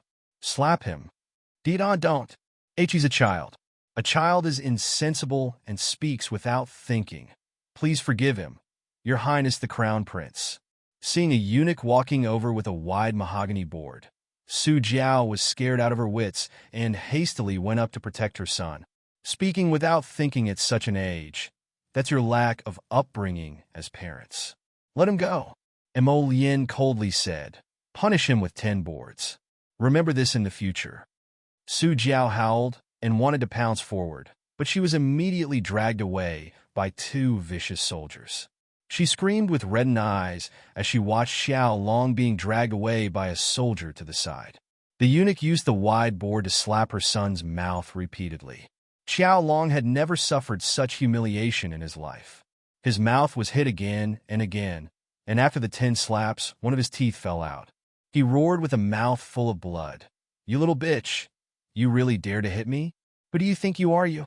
You dare to treat me like this in front of grandmother? If I knew earlier, I would have strangled you to death back then. Su Jiao was so scared that her face was drained of color, and she frantically crawled towards her son while shrieking, Xiao Long, shut up, shut up. Overwhelming fury surged in Mo Lien's eyes, and she raised her hand to shout angrily. What are you still standing there for? You refuse to mend your ways and spoke rudely against the crown princess. Drag them out and beat them to death. The Marquis of Jiyuan's estate instantly quieted down. However, that silence only lasted for a split second before it was immediately filled with Su Jiao's piercing wails. No. Su Jiao scrambled in front of Mo Lien and Arbor. She knelt and kowtowed. Your Highness, please spare my life. Your Highness, please spare my life. When a child speaks without a filter, it is the foolish woman who has not been properly educated. When I return, I will definitely punish him severely and properly educate him. Your Highness, please spare his life. She looked up and saw Prince Mo pursing his lips and not saying a word. She quickly rolled over to Arbor, wanting to hug his leg. Niece, miss, no, Crown Princess, Your Highness the Crown Princess.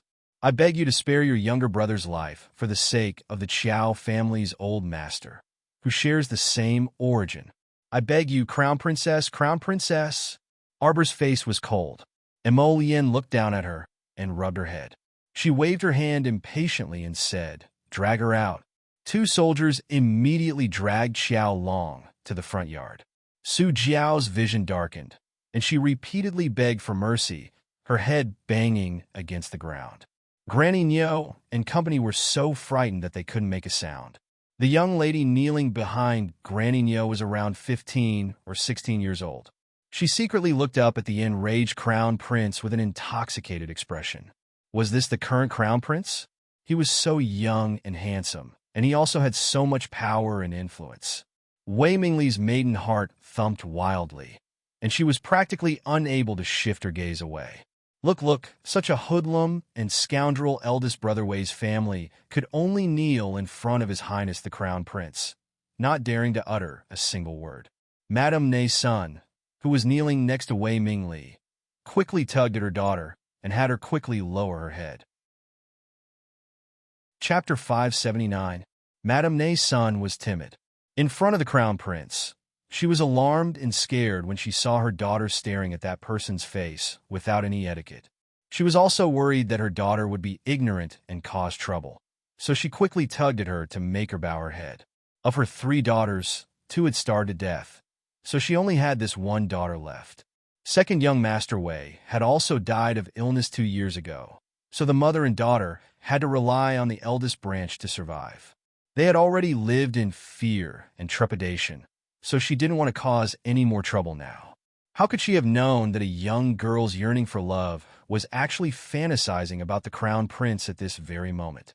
Wei Mingli completely ignored Madame Nei's son's reminder as she stared fixedly at the crown prince. Her gaze was too sharp, so Arbor immediately looked over vigilantly. His cold and clear eyes swept over Wei Mingli as he said in displeasure, "Why do you keep staring at me?" Everyone. The crown prince's pursed lips turned up slightly. For some reason, he suddenly recalled coitus sex Chi Mei sorry state back then that his darling was as funny as ever. She always felt that the other girls' gazes were on her. Madame Nei's son was so terrified that she immediately pressed her daughter's head down. With a bang, Wei Mingli was forced to kowtow. Her eyes were filled with indignation and resentment as she forcefully pushed Madame Nei's son's hand away. She felt that Madame Nei's son was incompetent and made her lose face in front of everyone. She didn't even raise her head as she tightly clutched her skirt with both hands and bit her lip. Arbor felt bored and turned to look at Xiao Long, who had already been dragged to the front door. He saw that Xiao Long's hands were clinging tightly to the door, and he also knew fear now. His cries shook the heavens as he begged for mercy. Old Madame also didn't have the energy to make a fuss at this moment. She collapsed on the ground and shouted intermittently, "I'm going to be driven to death by my own granddaughter." Driven to death? Xiaoyan reached out in a panic, wishing that she could cover old Madame's mouth. His Highness the Crown Prince was already in a thunderous rage, yet old Madame still dared to howl here. Did she really think that His Highness wouldn't kill a shrew like her? Just now, Third Old Master and his family had insulted the Crown Princess. It wasn't as if they hadn't seen what happened to them. The Crown Prince doted on the eldest miss so much that he wouldn't let her suffer any grievances. The only reason His Highness was showing mercy to an old woman like her was probably because of the Marquis of Jiyuan and his wife. Old Madame slapped her knees and cried, "There's no place for us in this Marquis's estate. I can't stay in this Marquis's estate anymore. When you become an official, brothers and sisters will kill each other." Ah! What kind of sin did this old woman commit? I can't live anymore. Arbor suddenly pulled the Crown Prince's sleeve. The Crown Prince lowered his head and glanced at her. Seeing the impatience in her eyes, he immediately understood. He waved his hand and said, "Wait." The 2 soldiers then pulled Xiao Long over like a sack and threw him in front of the Crown Princess. Xiao Long's entire body trembled, and he had already peed his pants in fright. When he fell to the ground, the smell of urine wafted out. Arbor reflexively shrank into Mo Lian's embrace and covered her mouth and nose with her sleeve, her eyes filled with disdain and contempt. "Old Madam, since you can't live in the Marquis's estate anymore, then this Crown Prince will permit you to leave the estate and live with the Qiao family's 3rd branch. Come, each of the Qiao family's 3rd branch will be punished with 30 planks. Throw Old Madam and the 3rd branch out.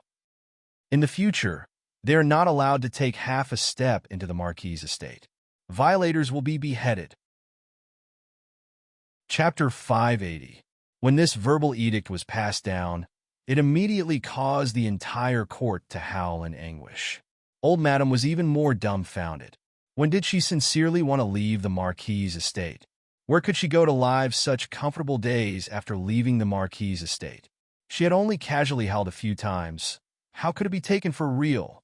She had just moved from a small estate to such a large Marquis's estate and hadn't enjoyed enough of the good days.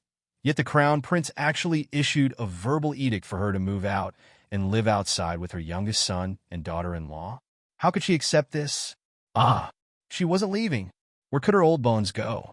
Seeing that old Madam was about to shout, Su Jiao truly reacted quickly and used her dirty black hand to forcefully cover old Madam's mouth. Only by bringing old Madam along with her would she be able to stay connected to the eldest branch in the future. Otherwise, after being thrown out this time, how could she continue to maintain a relationship with the eldest branch in the future? Su Jiao wasn't stupid. On the contrary, she was very shrewd. She knew that as long as she held Qiao Zhongbang's mother in her hands, with that man's honest and considerate personality, there would be a day when he would give in. At that time, their third branch would definitely be able to return. Su Jiao pulled her son Xiao Long and her husband Xiao Zhonghing along, as the family of three prostrated themselves on the ground and humbly kowtowed several times. Then, they were unceremoniously picked up by the soldiers and beaten 30 times each before being directly thrown out of the gate. Granny Nyo's eyes darted around, and she had just opened her mouth to call out, Ziqin, I'm a cow from the same village as you. But she was immediately swept over by the Crown Prince's cold gaze, and she was so frightened that she swallowed back her belly full of words and knelt on the ground with weak limbs. Where did this idle person come from and make a fuss? Throw them out, the Crown Prince coldly reprimanded. Immediately, 7 or 8 soldiers swarmed over like tigers and wolves. Without any courtesy, they swung their clubs at Granny Nyo's family a few times. Dragging the group of people who were making a fuss, they directly shoved and threw them out of the main door, rolling together with Qiao Zhonghing's family of 3. Yo, yo, yo! Granny Nyo stroked her old waist and cried out in grief. Due to the Crown Prince's terror, she didn't dare to curse out loud and could only grumble in her heart. What an unlucky year! They originally wanted to follow Su Jiao's family into the Marquis's estate to enjoy themselves, but they didn't expect Su Jiao's family to be so incompetent that they actually angered the current Crown Prince and were directly swept out the door. Oh, Granny Nyo is so angry, so angry. Wei Mingli was screaming madly in her heart. She was a young lady in her late 20s, yet she had been grabbed and thrown out of the door by those ferocious soldiers just now. Her reputation had been swept to the ground, and there was nothing left of it. It really made her heart shatter into pieces, and it was unbearable. The cold-looking Crown Prince glanced over with a terrifying gaze, causing everyone present to shut their mouths. Wei Mingli's heart was restless and restless, as if a cat had clawed at it. She cast a jealous and hateful glance at the Marquis's estate's tightly shut main door, her heart filled with unwillingness. Grandmother, are we just going to be kicked out of the house like this and not do anything? Wei Mingli twisted her sleeves and bit her lower lip, her words full of unwillingness. Her mother, Madame Sun, was shocked. She raised her hand and slapped her heavily on the back. You're asking for trouble. How dare you spout nonsense? You were truly too audacious just now. You actually dared to stare at His Highness like this?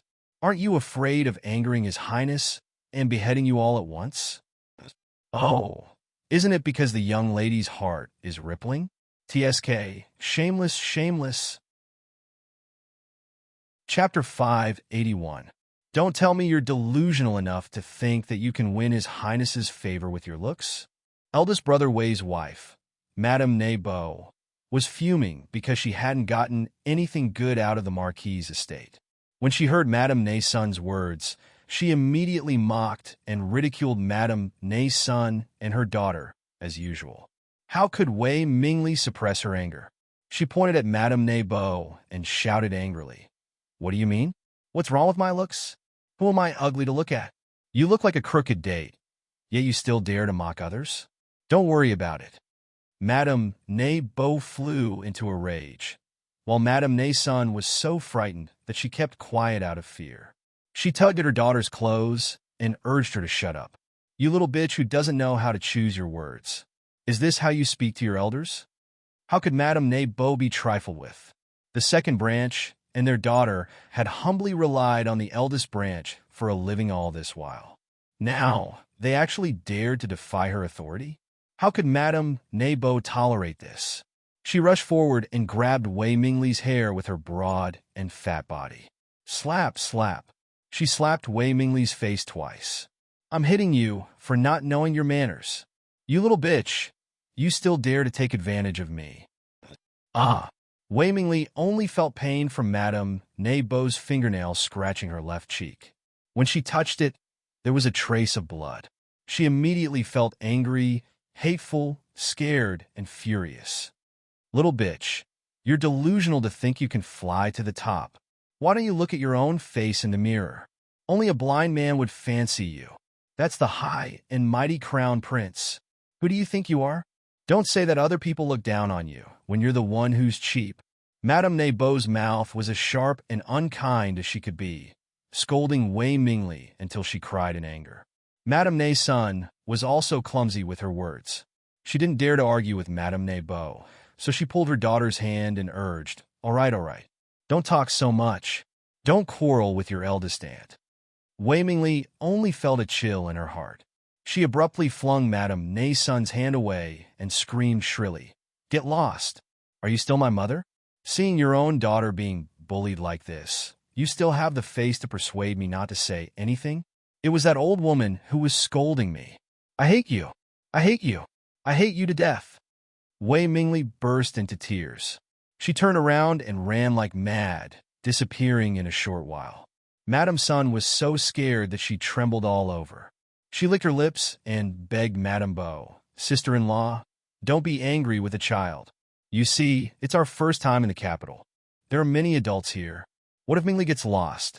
Let's chase after her and look for her. If you want to find it, go find it yourself." That little bitch was just lustful. Why did she care about her? She might have wanted to leave us a long time ago and go out to find a random man. Madame Bo shook off Madame Sun's hand and looked at her with disdain. Madame Sun's face turned pale and her lips trembled, but she subconsciously did not dare to refute. "What are you all arguing about?" This was Minshun Avenue, at the place where the officials gathered. If there was nothing important, ordinary people were forbidden to stay here and make noise. Go, go, go! Everyone, leave quickly. The city guards who heard the news ran over and chased them away without a second word. Elderly lady howled and wanted to go up to bang on the Marquis' estate's main gate, but Su Jiao grabbed her hand forcefully. "Mother, let's leave this place first. We can discuss this at length after we leave." The group of people came in high spirits and left dejectedly. Chapter 582. When she was escorted away from Minshun Boulevard by the city guards, elderly lady was still staring at the tightly shut doors of the Marquis' estate, unwilling to give up. Su Jiao didn't say anything and only turned her head to glance at the Marquis' estate's lintel, her eyes flickering with greed. She understood the eldest branch's husband and wife too well. They simply couldn't harden their hearts. She reckoned that in less than 3 days, Qiao Zhongbong and his wife would definitely be reluctant to part with their mother and come visit. This old fart was a bargaining chip in her hand. As long as she had this old fart, she could guarantee that the eldest branch's husband and wife would be docile and docile. So, how could she allow her mother to continue loitering in the Marquis' estate? Even if she had to seize her mother, she had to seize her mother to her side. Su Jiao snorted lightly and flung elderly lady's hand away after leaving the Marquis' estate. Their family of 3 had just been beaten, so they couldn't walk nimbly. Her son, Qiao Long, was even more miserable. Not only was his but severely injured, his mouth was also nearly smashed with a bamboo plank. This made Su Jiao's heart ache, and she couldn't help but hate Arbor to death in her heart. That rotten little bitch! Relying on His Highness the Crown Prince's favor, she dared to torment her precious son like this. One day, she would make her taste the pain of being humiliated like this. Humph! A man's favor came and went quickly. That person was the Grand Crown Prince of the Mo Kingdom, second only to one and above all. Could it be that he could spend his days guarding a little bitch like you? There would definitely be a chance for her to fall out of favor.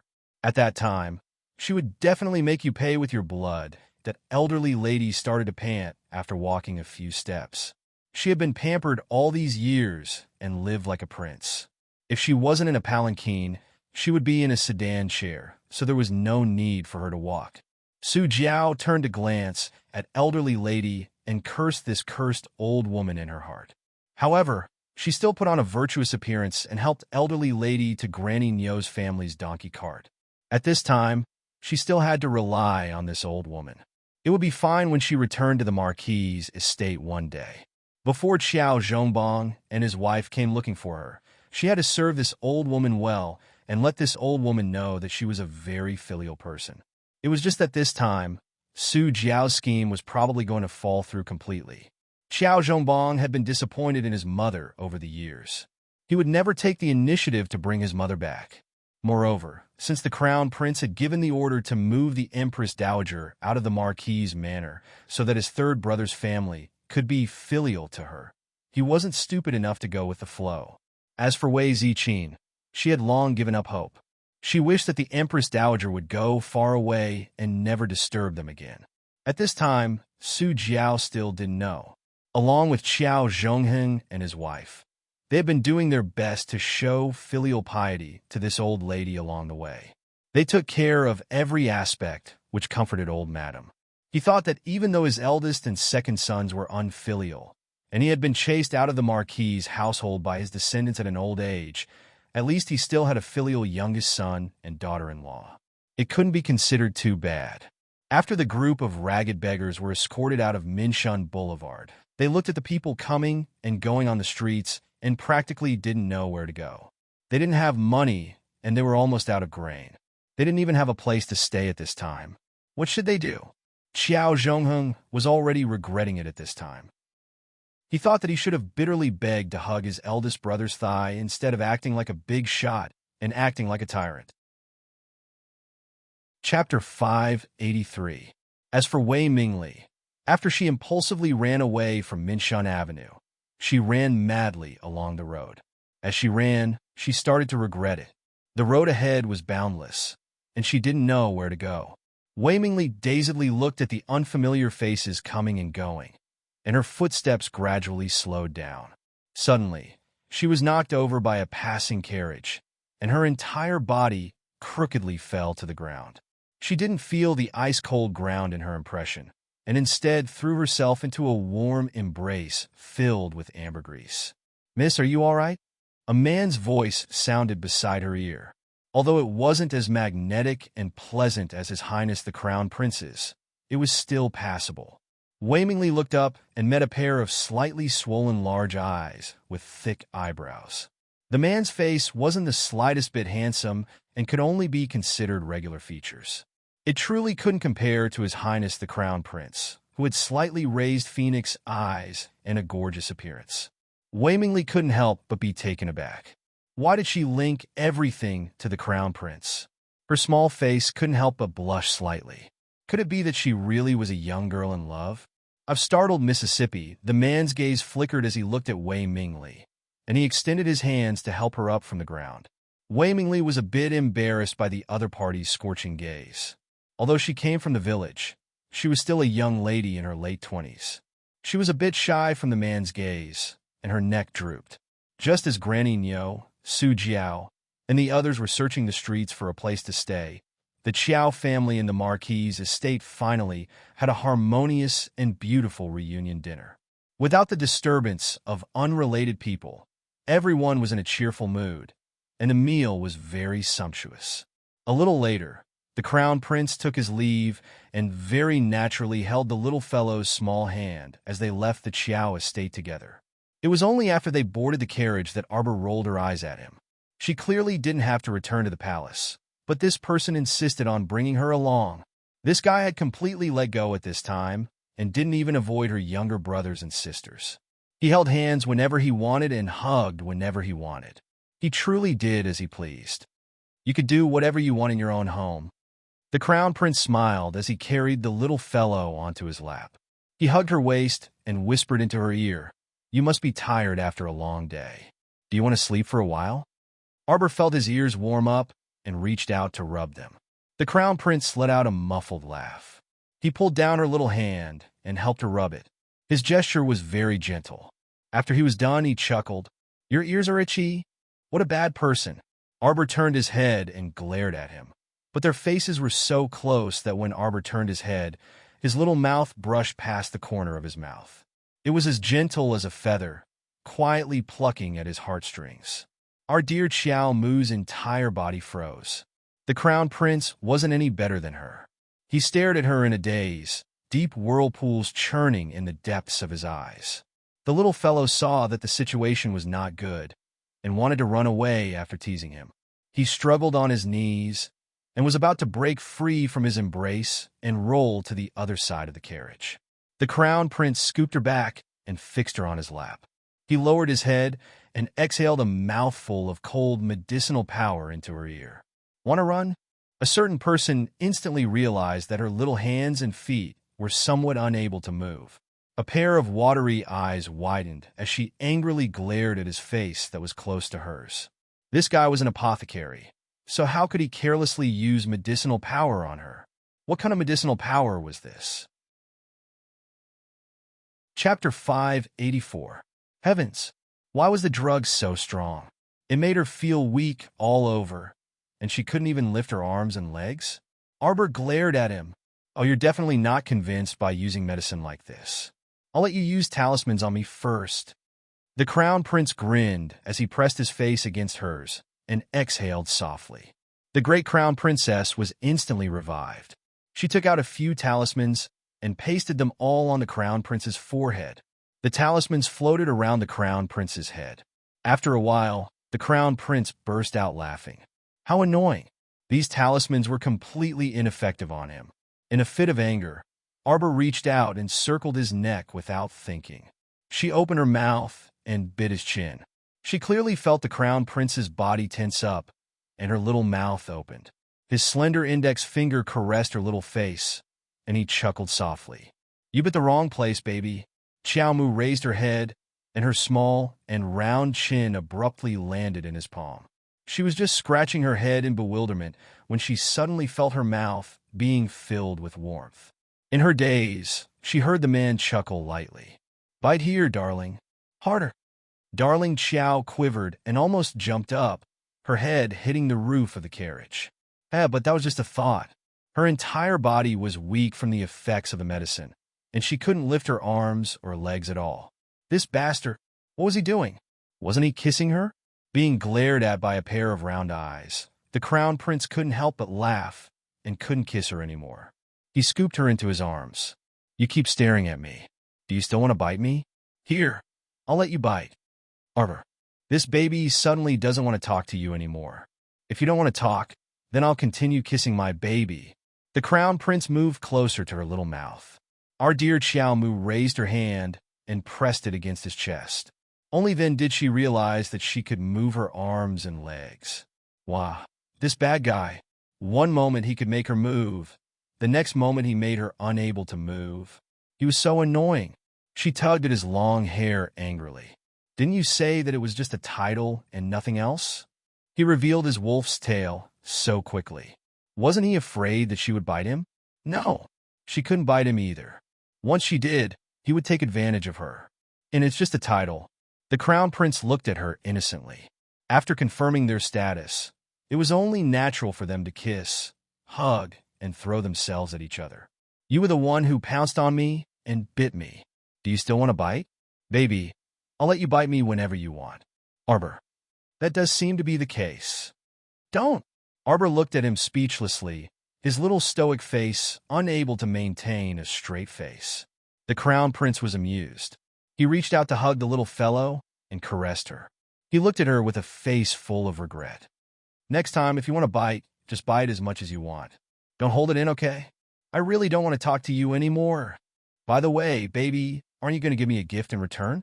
Mo Yin hugged his little body and shook it gently. Xiao Mu's watery eyes abruptly widened. "What? Why was he giving a gift in return again? Just as she was thinking about when she owed that fellow a gift, he reached out and lifted her little chin. The two of them stared at each other, their gazes glued together. His slightly curved thin lips inched closer and closer to her face as her eyes widened. Something was wrong. Wasn't it just a title? Why were they kissing so frequently? This was only the first day of the betrothal.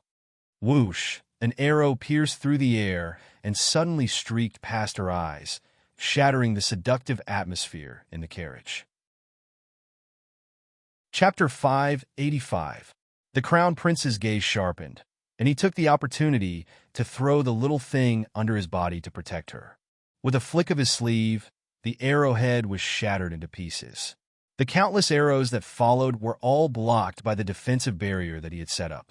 Whistling sounds came from outside. Tion's group of soldiers had already started fighting with the black-clothed men swarming in from all directions. Arbor lifted her little head from his embrace and saw that his thin lips were tightly pursed. His eyes were sharp, and his expression was tainted with a trace of killing intent. It was obvious that he was extremely furious. "Emolien," she couldn't help but call out. The Crown Prince lowered his head and lightly pecked her pink, moist lips. "Don't be afraid. Wait for me to kill them." A bunch of blind idiots. They actually dared to disturb his beautiful moment of tenderness with his wife in his arms. They all deserved to die. Arbor pursed her little lips and thought, "How can you tell that this baby is afraid?" As they spoke, another storm of arrows flew over like thunder, striking the defensive barrier with a pitter-patter. The entire carriage was covered by the defensive barrier. Other than the first arrow that passed through the curtain, the rest were blocked. The carriage was not damaged at all. Emolien couldn't help but feel a little gloomy. It was all his fault for being so engrossed in holding the little fellow that he didn't notice that someone had set up an ambush at Huabei Gate. At this moment, the commotion outside Huabei Gate had already alarmed a group of patrolling Imperial Guards. A large group of soldiers was rushing over at top speed. The Crown Prince tightly pursed his lips and scooped up the little fellow's body.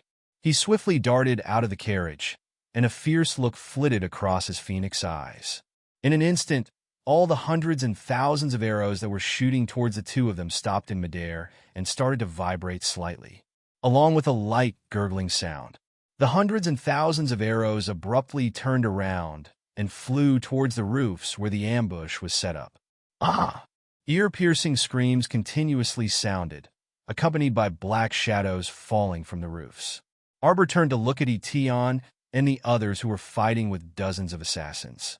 With a wave of her little hand, a handful of talismans appeared in her hand.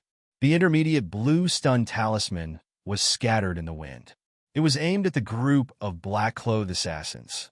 From the activation of the talisman to the stun, it was almost done in one breath. It was as if the man in black was drunk. His footsteps were unsteady as he swayed back and forth.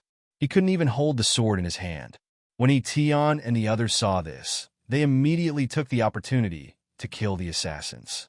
One of them saw that the situation was not good. He turned around and was about to escape, but he was hit in the chest by a flame. "Ah!" he screamed. Then he fell to the ground, his head heavily knocked on the thick stone floor. At this moment, the patrolling Imperial Guards had already arrived. When they saw that it was the Crown Prince who had been attacked, they were all scared out of their wits and knelt down to accept their punishment. Tion rushed over and knelt down on one knee. "Your Highness, I have failed in my duty. I didn't notice the assassin's ambush." Emolien waved her hand at him and said, "They've taken some medicine to hide their scent. Bring some people over to take a look and clean up the archers on the roof." "Yes." Tion paused and asked, "Do you want to leave them alive?" "This prince knows who did it." Emolien curled her lips and shook her head noncommittally. "Clean it up." "Yes."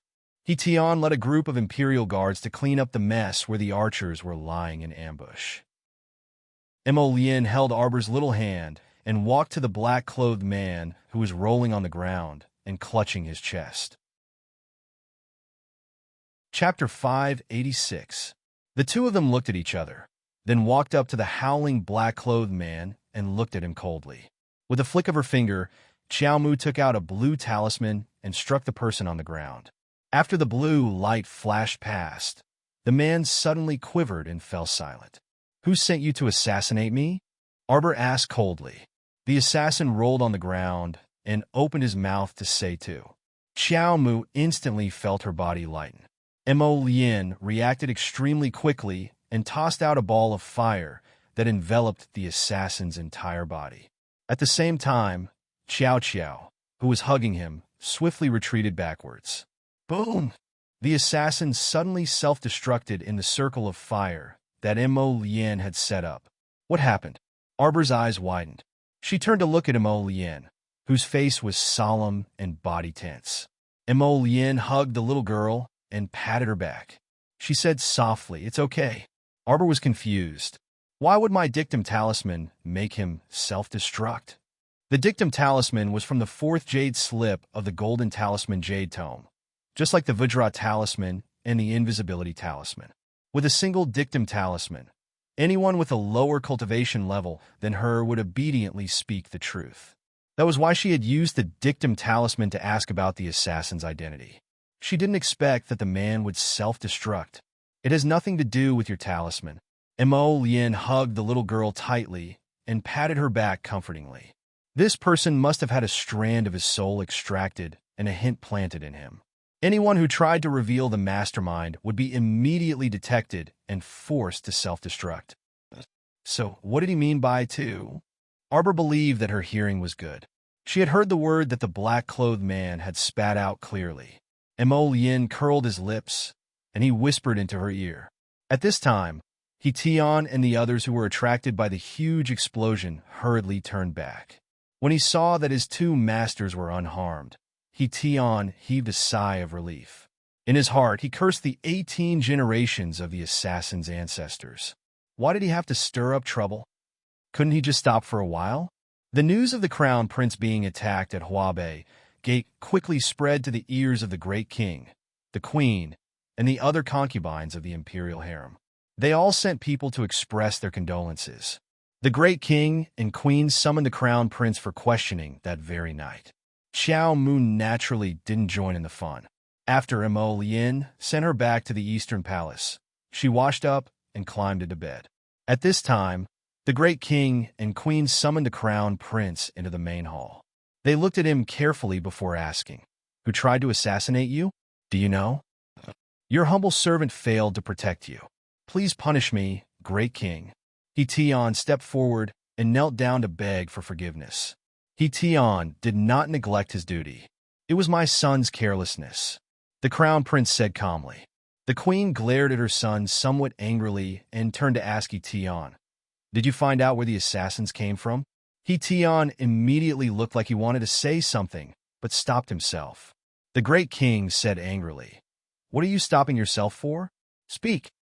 "Your Majesty, great king and queen, please forgive me. Your humble servant found this on the assassin's body, but your humble servant didn't dare to say." He Tian presented a crescent-shaped jade pendant with both hands.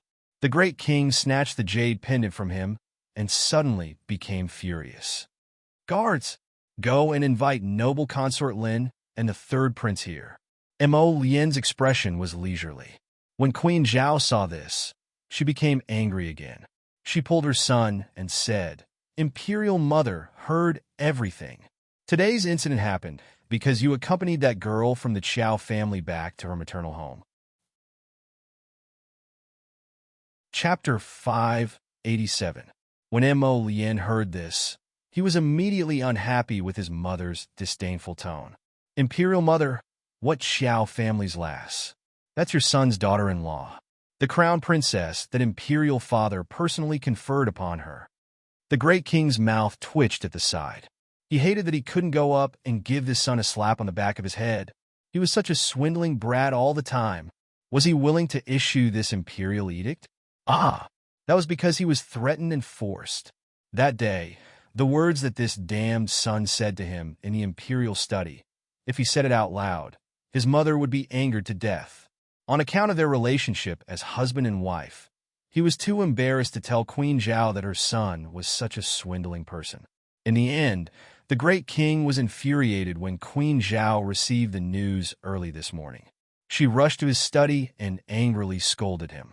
At this moment, the great king was still suppressing a bellyful of anger. He didn't have a single day of rest. Was this something that couldn't be said? She only said one sentence about that Xiao family's lass, and her son immediately jumped out to defend her. The queen's long, shapely eyebrows shot up as she jabbed her son's forehead with a finger. Mother hasn't said anything about you yet. You and your imperial father rashly issued an imperial edict to that Xiao family's lass. Do you still have me, your mother, in your eyes? Queen Zhao was really about to be angered to death. On her end, she had been very enthusiastic and had been helping the crown prince choose the young misses from various manors. All right, on this end, her husband and son didn't say anything. An imperial edict came out of nowhere and directly decided on the crown prince's consort at lightning speed. The key point was that she had never seen this crown princess from beginning to end. She also didn't know what her character was like. In her heart, she had two good candidates for the crown princess that she liked. Now, it was all ruined by this father and son pair. Imperial mother, your son naturally respects you very much in his heart.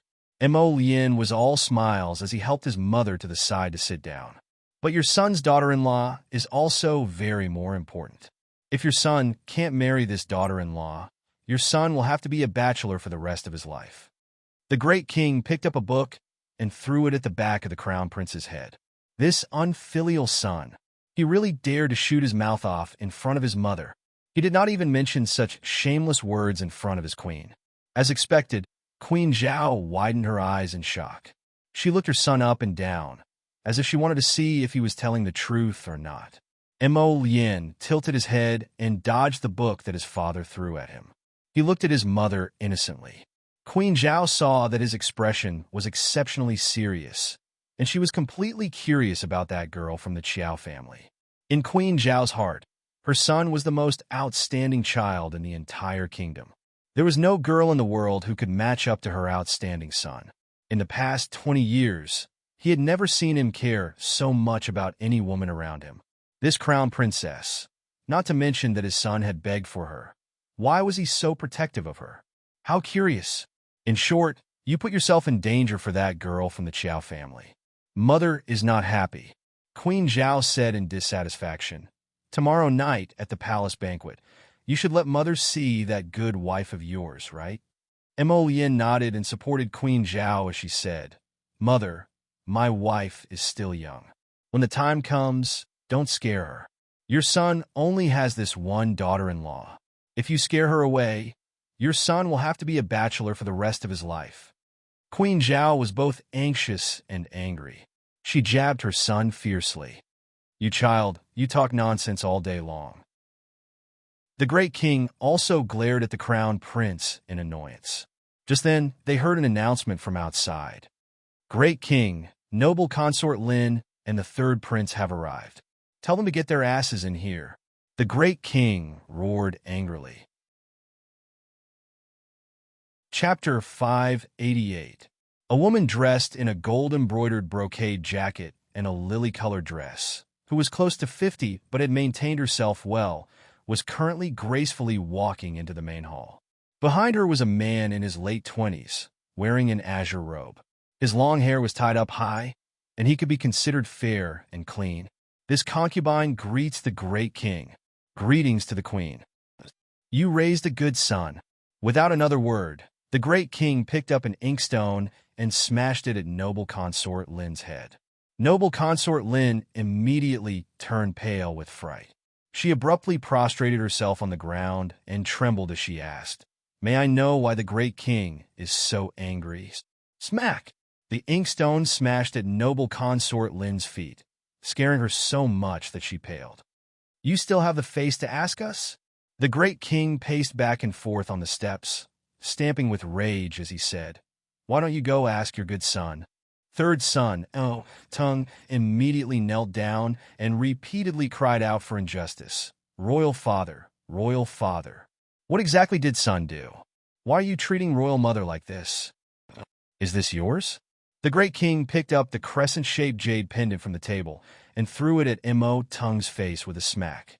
We remember that this was a present your royal mother gave you in public on your 10th birthday. Is this the one? It's even engraved with your Tung character on the back. Mo Tung's face was filled with panic as he hurriedly cried out, "Royal Father, why is this jade pendant here? I already lost this jade pendant 2 days ago. Royal Father is wise. How could the great king believe his nonsense?" He stepped forward and kicked his son to the ground. "You disgraceful thing. Of all times, it fell on the assassin who tried to assassinate your sixth brother?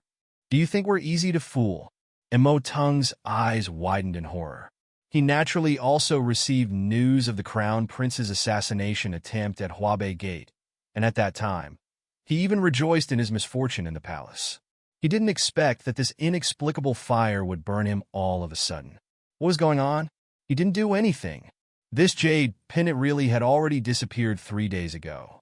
How would he know how this jade pendant would appear at the scene of the crown prince's assassination attempt? Someone must have framed him. "Father!" The unlucky Prince Mo Tung shuffled a few steps on his knees and hugged the old great king's thigh with tears streaming down his face. He cried bitterly, "It's really not a son. Your son can swear to the heavens that if I really send someone to assassinate sixth brother, I will be struck by lightning and die a horrible death. Imperial Father, think about it.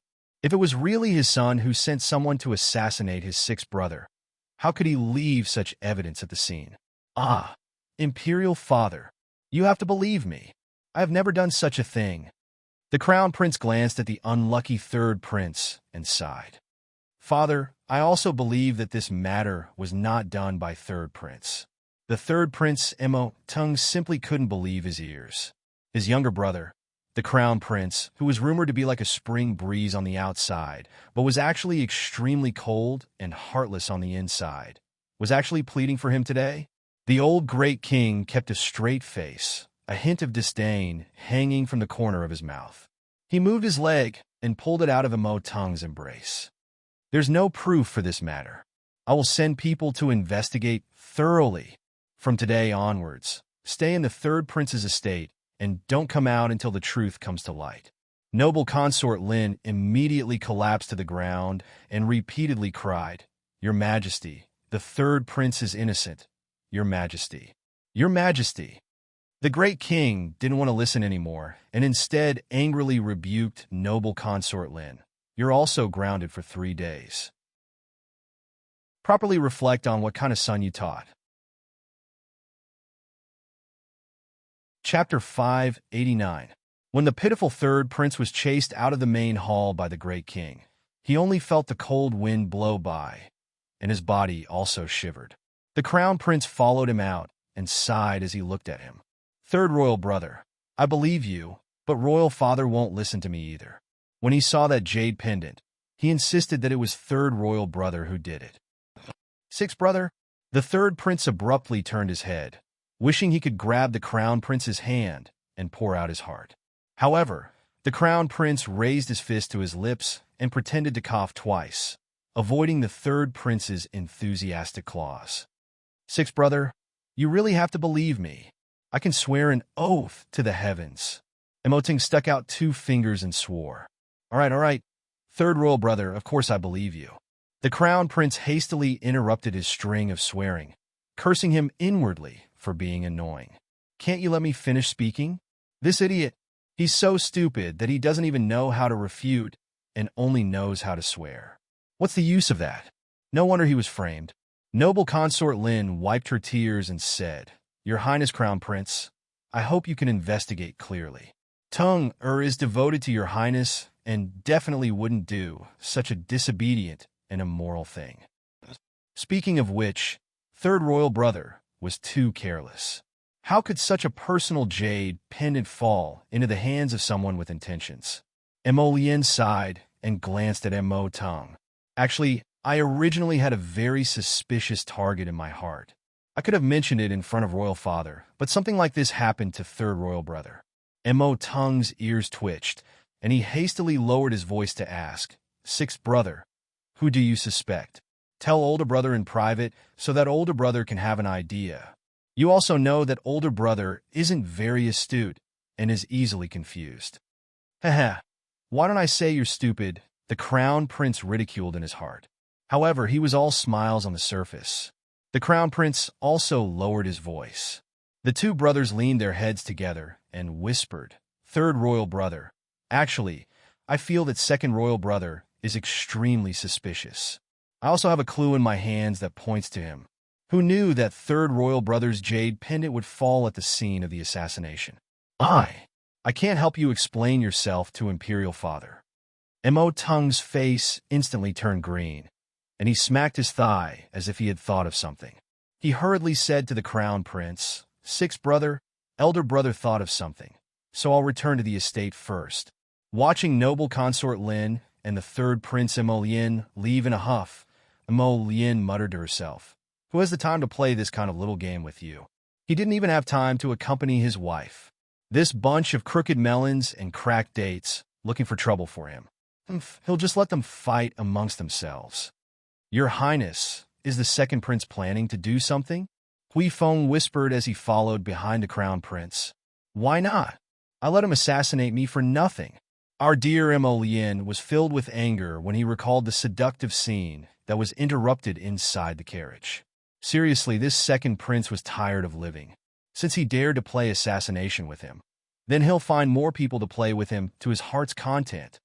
Didn't you say a while ago that a downtrodden royal grandson of West Qiu Kingdom fled to the second prince's estate? The Crown Prince waved his hand at Hui Feng and instructed him.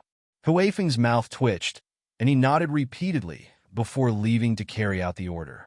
His master was digging a grave for his second highness. But who told his second highness to be so blind?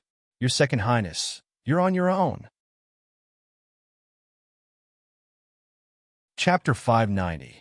Second brother, do you know the consequences of provoking this crown prince? Prince Mo sneered. After walking slowly for a while, he suddenly stopped in his tracks. His expression froze for a moment, and his figure flashed as he rushed toward the Eastern Palace. She hadn't entered Paradise Planet to take a look for several days.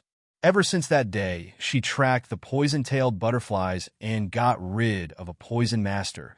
She had Sapling move all the poison-tailed butterflies into Paradise Planet. Now that she wanted to take a look, she had Sapling bring her into Paradise Planet. Chocho had specially opened up a separate poison garden for her, and even moved some of the poisonous flowers and herbs in the original medicinal field into that poison garden, completely separating it from the medicinal field.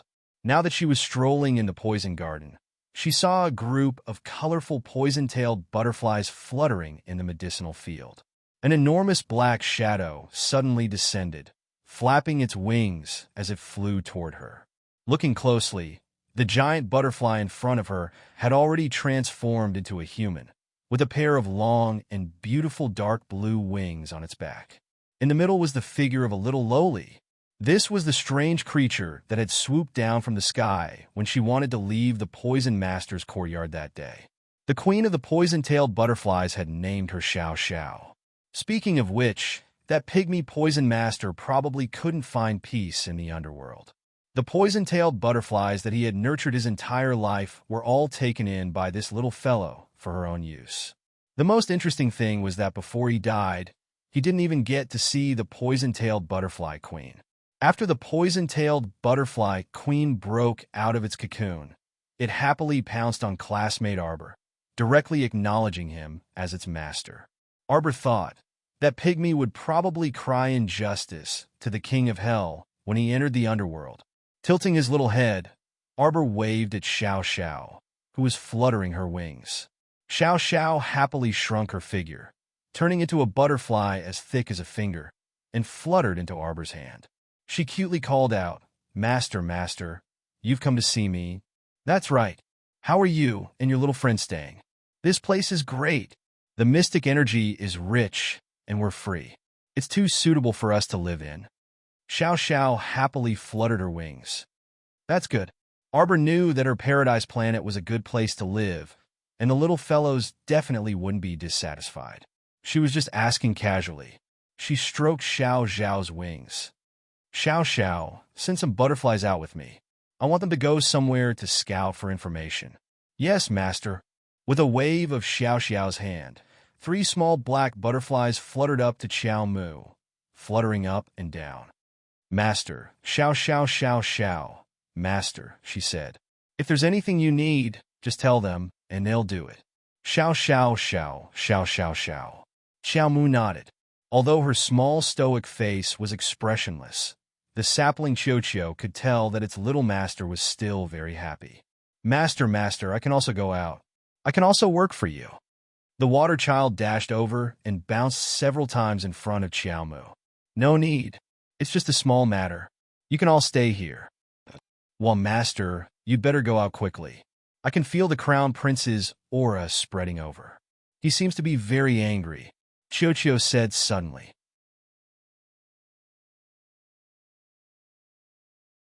Chapter 591. Xiao Xiao, I'll bring them out now. Remember to send me feedback from time to time.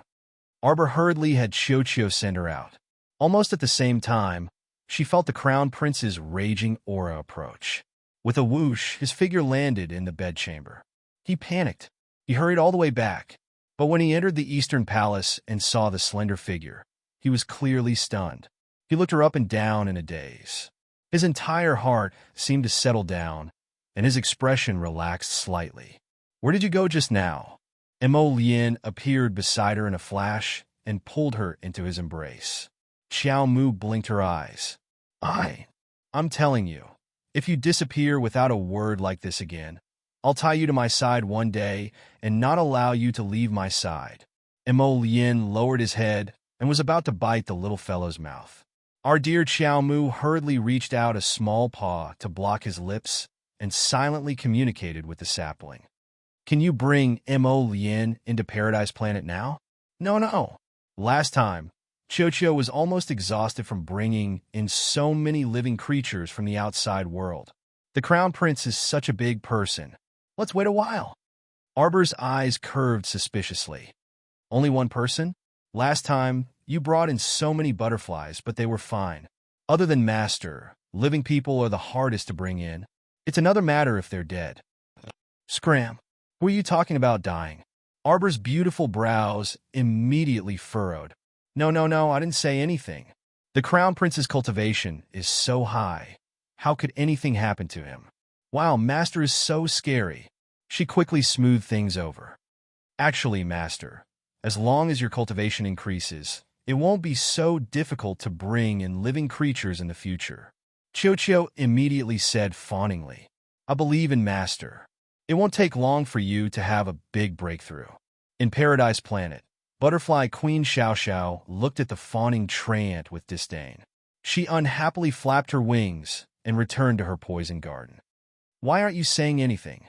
The Crown Prince reached out and held her small chin. His eyes were slightly suspicious as he looked at the silent little fellow in front of him. "You disappeared just now. For a moment, just like 2 years ago, he could no longer catch her aura. This made him very anxious, and he hurriedly rushed to the Eastern Palace, afraid that the little fellow would disappear without a word, and that they would not see each other for many years. "Why aren't you saying anything?" The Crown Princess increased the force in her hand slightly, causing Arbor, who was communicating with Qiuqiu, to come back to his senses. "Jojo, you're not allowed to run." He lifted her up and looked her in the eye. "Can you not run? Where did I go?"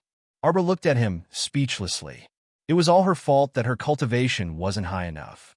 If she could bring him to Paradise Planet to take a look, wouldn't everything be clear at a glance? She ran away. He leaned over and bit her lips. "Just now. Let's not run anymore, okay? Running makes me nervous. Next time, if I can't feel your presence, I'll take measures against you, okay?" "Apui, what measures do you want to take?" Arbor struggled in his arms, but failed to break free. She angrily bared her little white teeth and bit him. The Crown Prince, this shameless person, hurriedly adjusted his position and said with a smile, "Come, don't bite the wrong place." The two people's 4 lips met.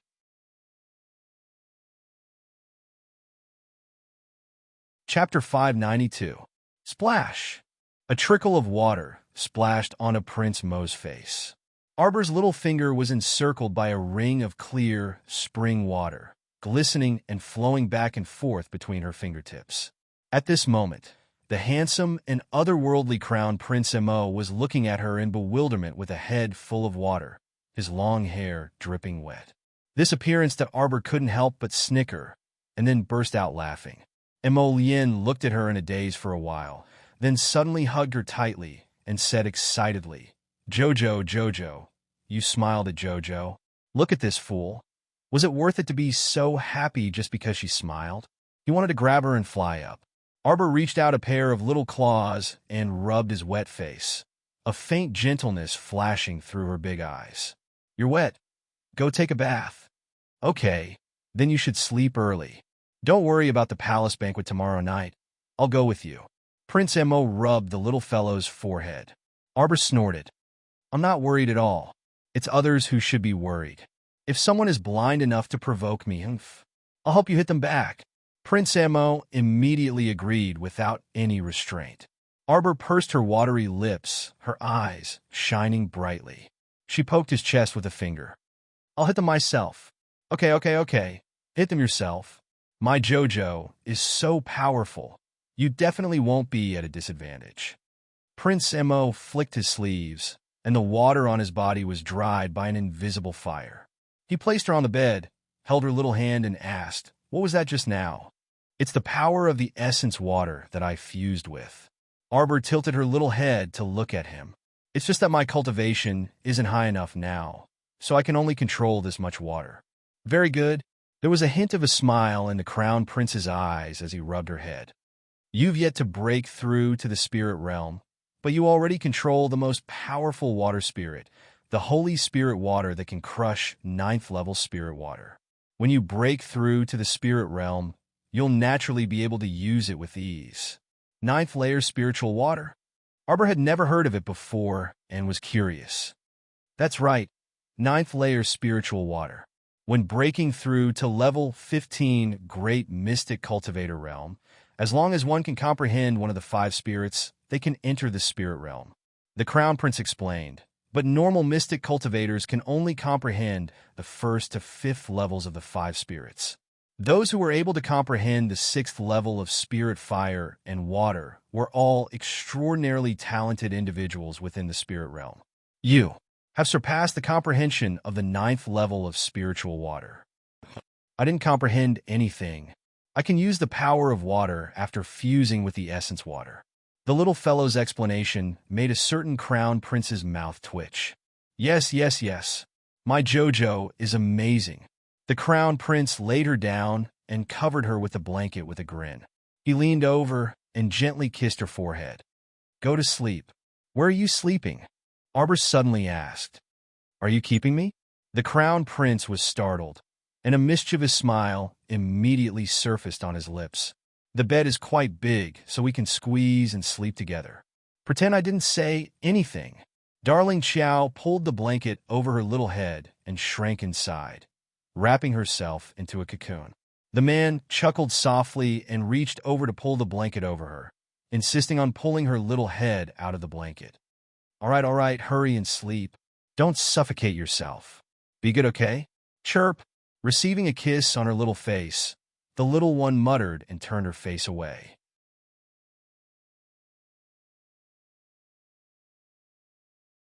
Chapter 593.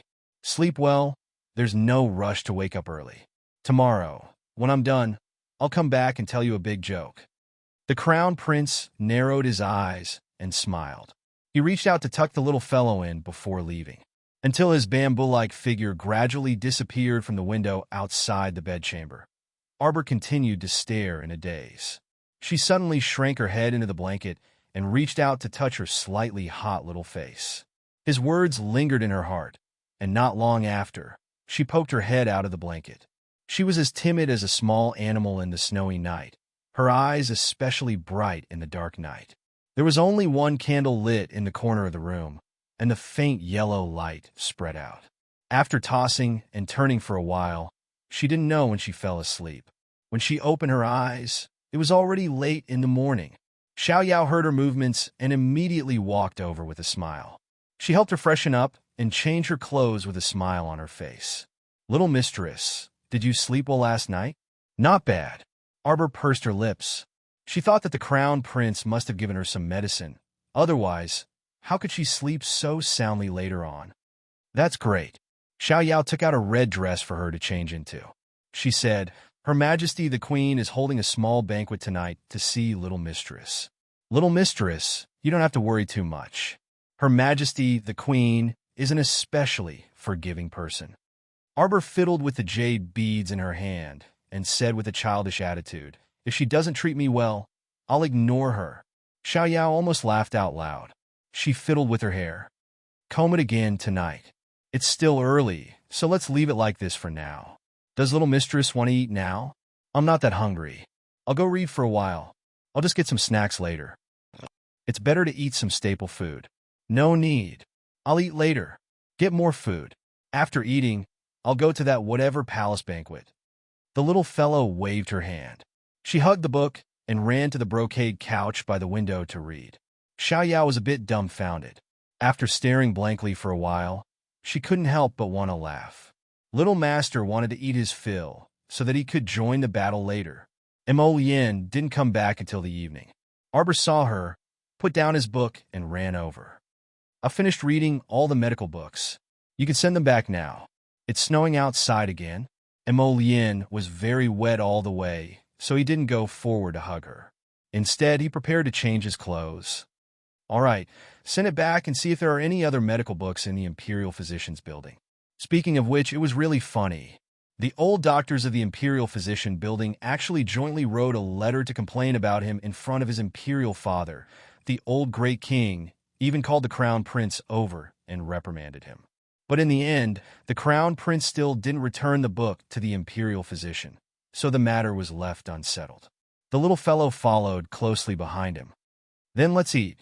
Emolien took off his outer robe and changed into a clean one. He reached out to hug her. Are you hungry? Set the table. Yes, Your Highness. Xiao 11Z retreated and gave the order. I'm not that hungry, right? The little fellow had just chewed on a peach. She rubbed her stomach. It's only when I'm full that I have the strength to beat people up. She had a feeling that this banquet was going to be a torturous one. That's why she had to eat her fill in advance, so that she wouldn't have to listen to some people's chatter when she was hungry. The crown prince. Though what should he do when his wife didn't rely on him at all? Beating people up was so tiring. Did he need his wife to do it?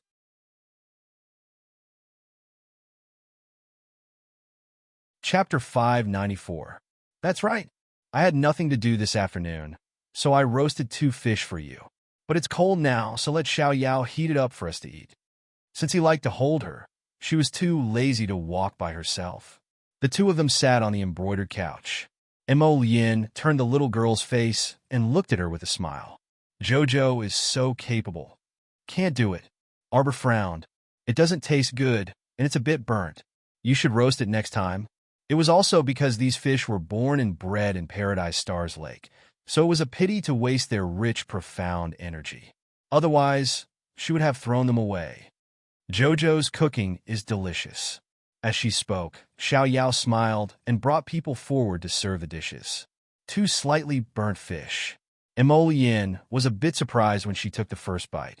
The profound energy wrapped around the fish was very rich, as if these fish had been raised in some profound realm for a long time. He glanced at her and didn't say anything, thinking about the peaches that the little girl had taken out earlier. He thought that this little fellow must have had a fortuitous encounter. After the two of them finished eating, Xiao Yao went forward to tidy up Arbor's clothes and hair again. Only then did the two of them leave the door and board the carriage, heading towards the central palace. At this time, the snowflakes were a bit heavy. Arbor reached out a hand to the curtain and watched the snowflakes fall on her palm, sparkling brightly. Her brows moved slightly. She thought of the Spirit Division Records Technique chapter, which recorded a strange technique related to the water spirit. Using water to condense ice, ice to melt snow, ice as needles, ice as arrows, and snow as fragments of dust. It could harm people invisibly. With her current cultivation, she couldn't use the water spirit's power in a large area. If she could secretly use it in a small area, she would be able to obtain a strange victory in battle. The crown prince saw her sitting in the carriage, silently staring at the 6 chestnut snowflake in her palm. He couldn't help but raise his brows and whisper a word to the driver. The snow in her palm suddenly melted into a bit of water, and then a small stream of water emerged from her palm. It didn't turn into ice for a long time, and Arbor's forehead condensed a trace of sweat. The carriage quietly walked on the palace road. Without Arbor's knowledge, it took a long detour and slowly headed toward the central palace. Condensing water into ice was easier said than done. It was impossible for her to be born with the ability to change the form of water and easily condense water into ice. Chocho's assistance would always be an assistance. Only when she could control the water manipulation ability would it be her own power. This required her to try again and again to test the waters and put in more effort. Because she had fused the life essence water, she might have a success rate that was more than 10 times higher than others. However, she still needed to constantly try to solidify it.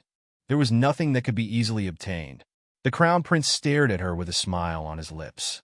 His Chow Chow was truly a person with outstanding innate talent. Even a snowstorm could open the door to enlightenment for her. This kind of comprehension ability was already one of a kind in this world. After an hour, Arbor grasped the essentials. Under her control, a small stream of water condensed into a piece of sparkling ice crystal. In a flash, this piece of ice crystal turned into a 6-chestnut snowflake, flashing in her hand. When she suddenly raised her hand, it suddenly flew out. Swoosh, swoosh, swoosh. The snowflakes cut through several nearby trees. After the carriage moved far away, the trees split from the middle. The upper half of the branches suddenly fell to the ground and split into 2 pieces. Arbor sighed and turned to meet the Crown Prince's smiling gaze. I just got home. You don't have to wait for me until 11 o'clock.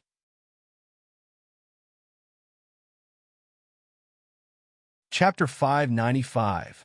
This kind of control over the water spirit can absolutely be considered as a gift blessed by the heavens. Mo Lien pinched her small face. After all, his little one hadn't even broken through to the spiritual realm. Using the water spirit required spiritual energy as a guide at the very least, right? However, this little one broke all the rules. No level 11 mystic cultivator could use mystic energy to control the water spirit. This wasn't as simple as skipping levels to control it. This little one was definitely an oddball. If she wasn't exceptionally gifted, then what was she? The Crown Prince looked proud as he warmed up the little one's slightly cold hand. Then are we late? Arbor looked up at him when she saw that the sky had already turned completely dark. It's a special situation. I've already sent someone to report to Mother Queen's brilliant sun hall, the Crown Prince said with a smile. Then will your mother think that I was late on purpose? Although the little one looked aloof on the outside and didn't say many things, she was actually an especially soft and meticulous person. Sometimes she thought a lot, but she wouldn't say it all out loud.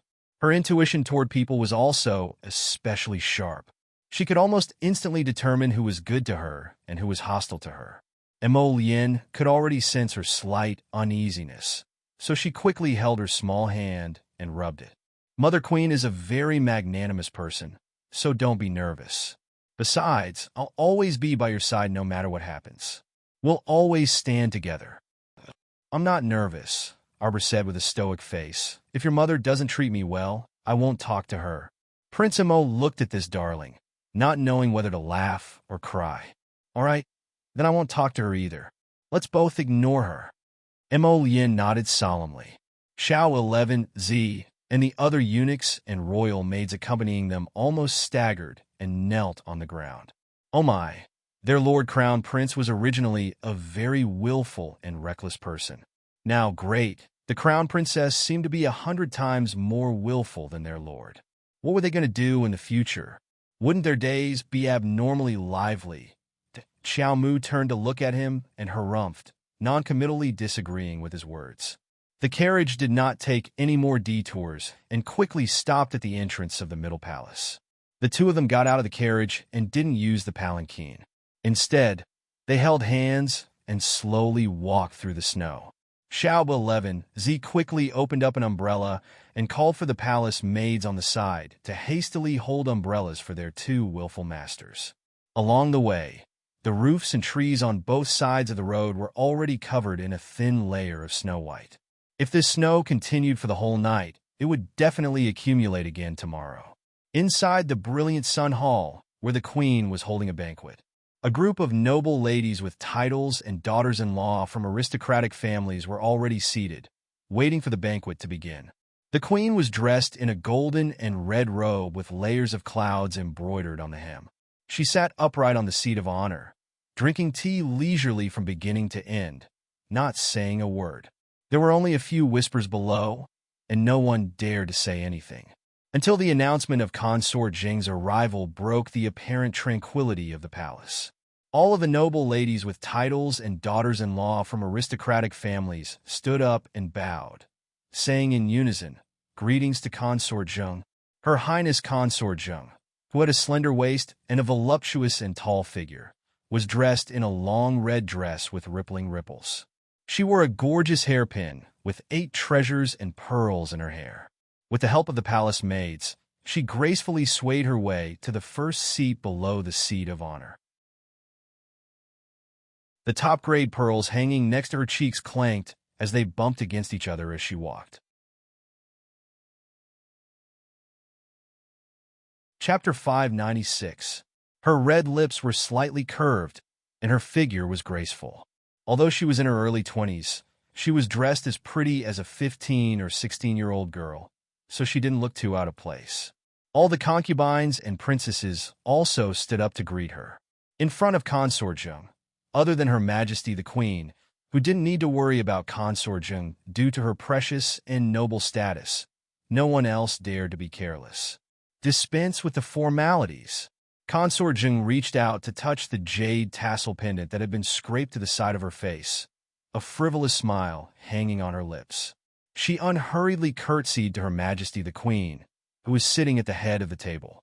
"Greetings, Your Majesty the Queen." Queen Zhao glanced at her indifferently and nodded.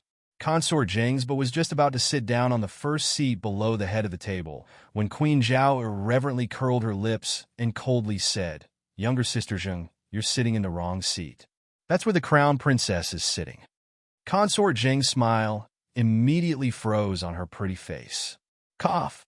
One of the 2 middle-aged concubines sitting below the head of the table choked on her tea and coughed out a laugh.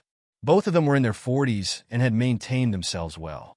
Although they couldn't be considered young and beautiful, they still retained their charm. One of them was Consort Jing, the mother of the great king's son Mo Jiao, and the other was Lu Fei, the mother of the second prince Mo Lu. The one who coughed out a laugh was Her Highness Consort Jing, and Consort Jing was currently glaring at her fiercely. The latter pretended to wipe her mouth with a handkerchief and didn't say anything, but the smile on her lips couldn't be wiped away. "Older sister Jing, come sit here." A royal concubine in her 20s gently pointed at the seat in front of Consort Jing as she spoke to noble Consort Jing with a grin. Consort Jing then glared at her fiercely and sneered, "Your Majesty the Queen, this daughter-in-law, who was suddenly betrothed, is really putting on airs. What time is it now? Why aren't they here yet?" Just as she finished speaking, a eunuch outside the brilliant Sun Hall reported, "The Crown Prince and the Crown Princess have arrived." The group of noble ladies and aristocratic families immediately revealed expectant gazes as they eagerly turned their heads to look at the open door outside the hall. Consort Jing immediately lost her composure. She straightened her back and glared at the seat under her. But if her gaze could split the seat, she would have done it long ago. That damned old hag. Why didn't she say that this was the Crown Princess seat earlier? Why did she have to wait until she was sitting down? How embarrassing. Consort Jing stood in front of the seat. She felt that it would be too embarrassing to walk away now, so she didn't sit down. Instead, she looked coldly at the couple entering the hall hand in hand, who knew how many people's gazes they had attracted on their way here. The Crown Prince and the Crown Princess were dressed in red as they walked in hand, looking very eye-catching. The man was tall and slender, handsome like an exquisite piece of jade, while the girl was icy and beautiful like the cold moon.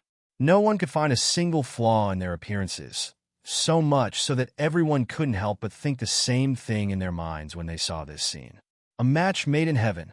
Mu Qianqian felt like she was sitting on pins and needles, as if there were 17 to 18 needles poking her under her, but she shifted her body uneasily, and her malicious eyes glared straight at the red-clothed little lady who was walking past her. So hateful. Was it her? The lowly lass who suddenly appeared out of nowhere and stole her crown princess position. Mu Qianqian completely didn't recognize that she had seen Arbor in the Qin estate before. At that time, Arbor was still in disguise, so her current appearance was naturally worlds apart.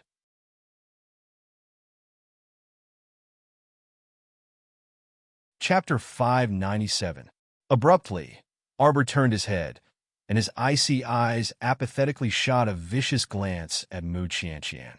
That glance made one's heart tremble with fear, as if it could kill a person on the spot with a single glance. That was a ruthless attack that our dear Xiao Mu had used her spiritual conscience to directly infiltrate the other party's conscience. Was this darling someone that any Tom, Dick, or Harry could stare at? Mu Qianqian immediately felt her mind go blank, and a piercing pain assaulted her brain. With a shriek, she fell backward. The people sitting behind her were precisely the second branch's mother and daughter, Madame Nei Lu and Mu Zhilan. Caught off guard, Mu Qianqian knocked over the entire small table, and all the soup and water spilled onto them. The second branch's mother and daughter immediately shrieked and jumped up, attracting Her Majesty the Queen's stern gaze from the head seat. The young misses nearby all covered their mouths and chuckled as they looked disdainfully at the Mu family's mother and daughter who were jumping up and down. Madame Nei Lu's heart jolted, and she hastily pulled her daughter, Mu Zhilan, forward to kneel. This commoner and my daughter have been disrespectful in front of Your Majesty the Queen. It's truly because eldest miss suddenly attacked, and this commoner and my daughter were caught off guard.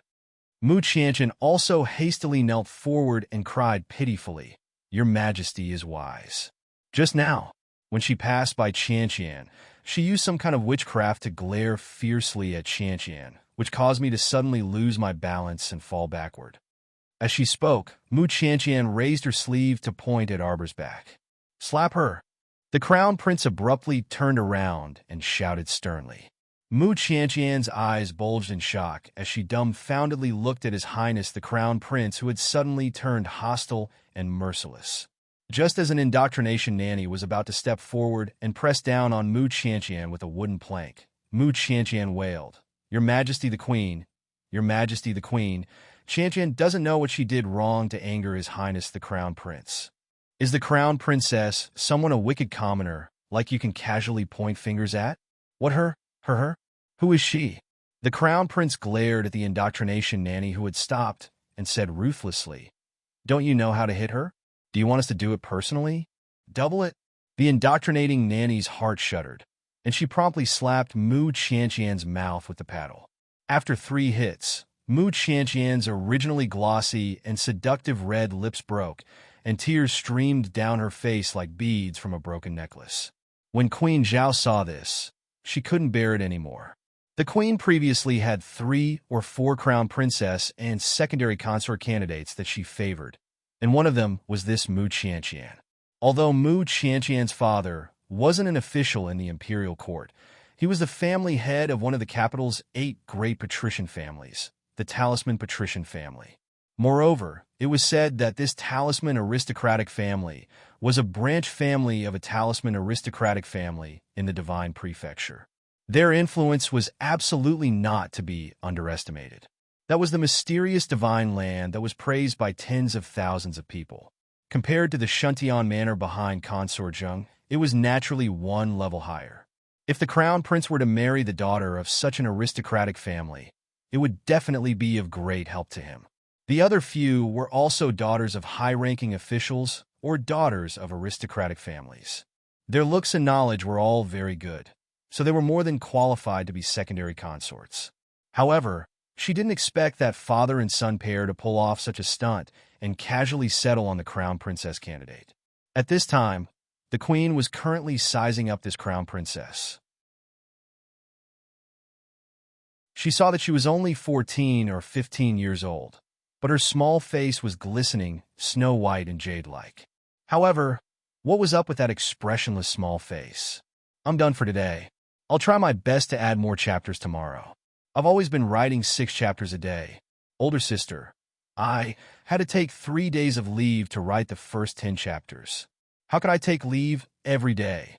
Wouldn't I get hacked by my boss? Other than writing chapters in my spare time, I basically don't leave the house at all. Of course, I'm already cut off from TV and games. I've already done my best. I don't even have time to save chapters when the editor told me to ow.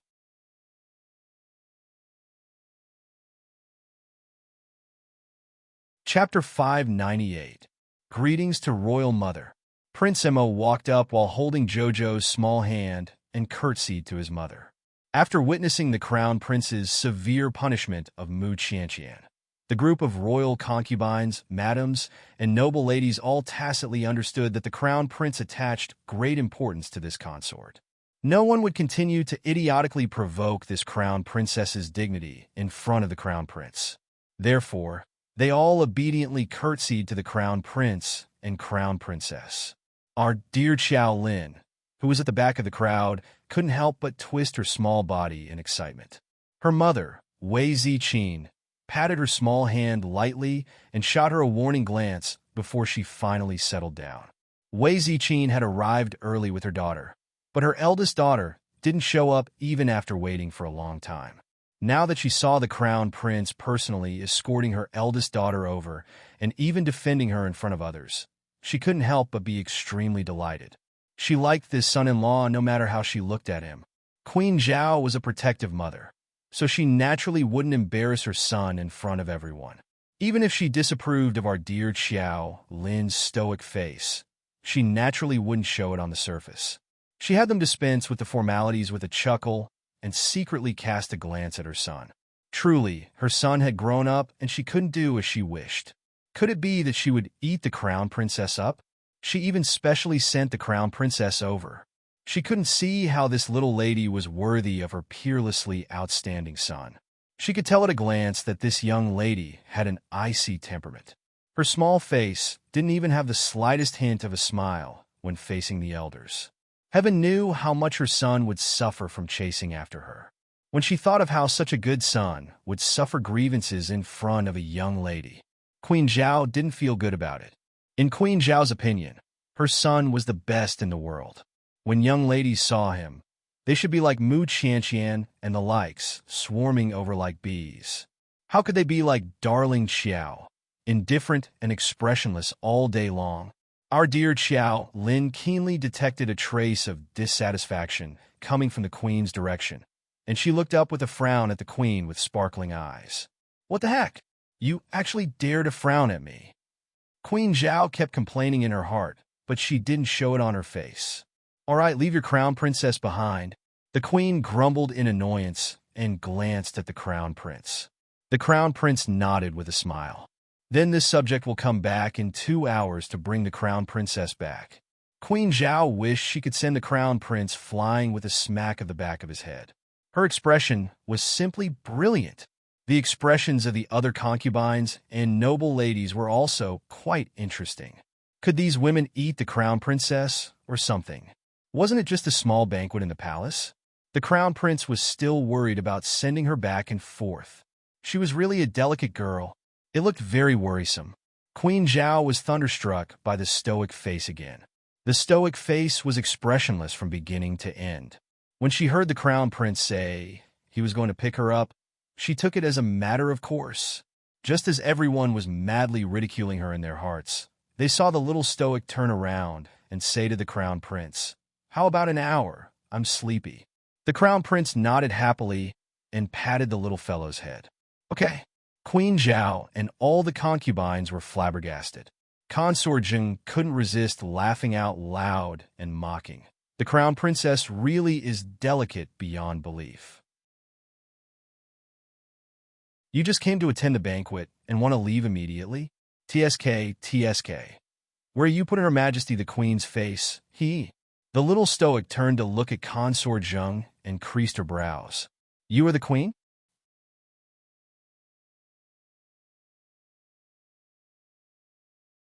Chapter 599. Consort Zheng was dumbstruck for a moment before retorting angrily. I am Consort Zheng. Your mistress hasn't even said anything yet. So why are you, a concubine, spouting so much nonsense? You don't even know the slightest bit of etiquette. Arbor irritably prodded her and turned her head away, no longer looking at her. This time, everyone was truly shocked. It was fine if the crown princess didn't say anything, but the moment she opened her mouth, she verbally attacked Consort Zheng. She truly wasn't the slightest bit polite. Consort Zheng gnashed her teeth, wishing for nothing more than to slap Arbor's expressionless little stoic face. However, she still had some IQ and knew that the crown prince was here. If she dared to lay a hand on the crown princess, she would definitely be sent flying by the crown prince, who was protective of his own. Thus, no matter how much she ground her teeth, she endured it and didn't make a move. She merely brushed past the crown princess in an unpleasant tone and said to Queen Zhao, Your Majesty the Queen, the crown princess dares to speak so rudely in front of you and torment us concubine mothers. I really don't know what other outrageous things the crown princess would do if you weren't present. Crown princess. The queen put on an act and berated. How can you be so rude to the noble consort? The noble consort is also a concubine. A trace of impatience hung on the little stoic's face. She speaks so much. Aren't you going to discipline her a bit? You're going to let her jump up and down like a grasshopper. You don't find it annoying, but I do. I don't want to talk to her.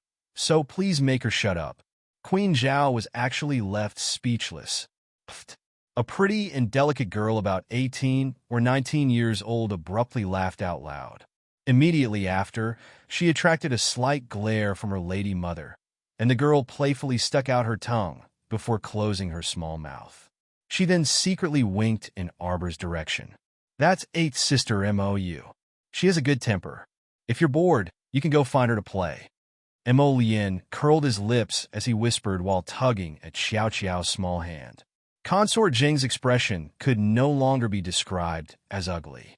A layer of dark clouds was smeared on her pretty face. Her eyes revealed a bit of viciousness as she coldly stared at this little slut who dared to speak nonsense and ruthlessly trample on her imperial concubine face. Very good. How many years had it been since someone had dared to speak to her in such a disrespectful tone?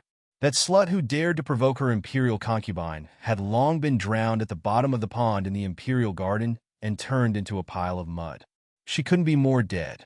The crown princess, this little bitch, just because the crown prince doted on her, she dared to look down on her. She wanted her to regret coming to this world. Youngie, you are glaring at our crown princess like this. Are you dissatisfied with her? The crown prince suddenly spoke in an icy tone. Consort Zheng's body immediately chilled, and she hurriedly retracted her gaze. She forced a smile and said, Your Highness the Crown Prince must be joking. How could this concubine dare to be like this? After speaking, she rubbed her forehead and pretended to have a headache. She said delicately to Queen Zhao, Your Majesty the Queen, please forgive younger sister. Younger sister has a headache and will take her leave first. What a disrespectful concubine. Darling Qiao said with a cold expression. You just came to the banquet and already want to leave? Huh. Where are you putting Her Majesty the Queen's face? This completely threw Consort Zheng's words back at her. The imperial concubine was so angry that she fell backwards and was quickly supported by 2 palace maids. Everyone. Queen Zhao's mouth twitched fiercely as she solemnly sized up the little girl.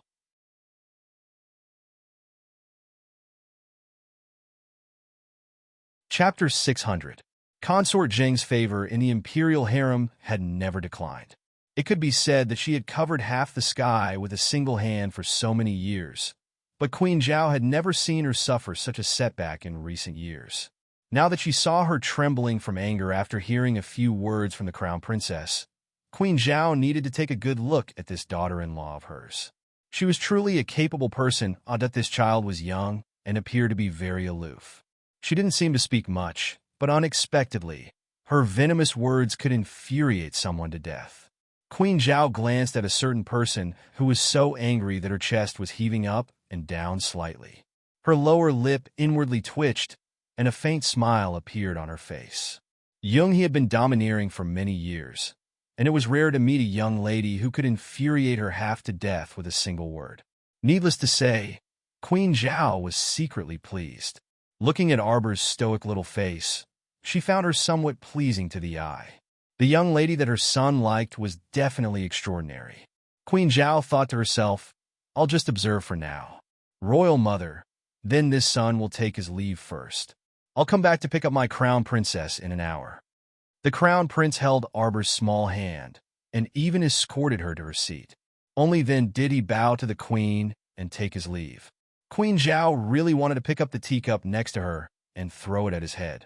This stinky son, he really only gave her an hour to interact with him. After the crown prince finished bowing and exhorted his little wife, he flicked his sleeves and left. Naturally, he also took away the infatuated gazes of the numerous young ladies in Brilliant Sun Hall. Queen Zhao didn't know what to say. She felt that she had raised a son for nothing.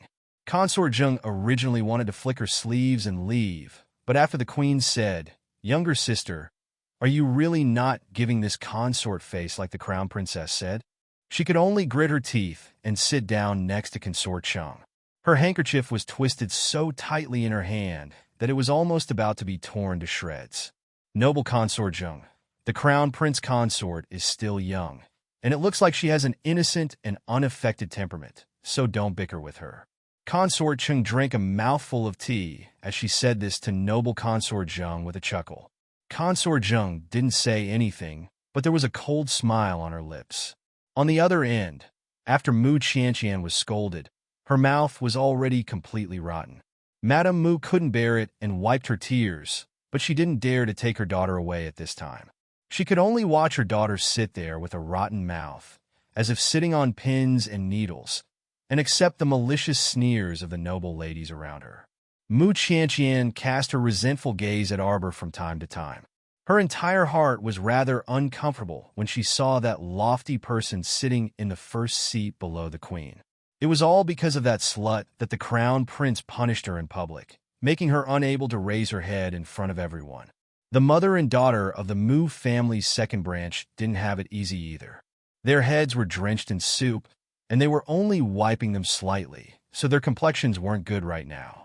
During this small banquet, the Mu family simply became the laughingstock in the eyes of all the noble ladies in the capital.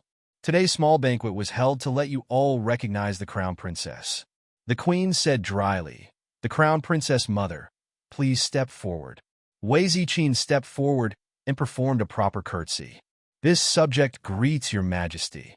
The queen casually praised the crown princess a couple of times insincerely and also bestowed many gifts to Wei Ziqin, giving the Qiao family enough face. Only then did she have her withdraw to continue eating. Consort Zheng's cold gaze roved over Wei Ziqin's face, but she feigned silence while holding her cup.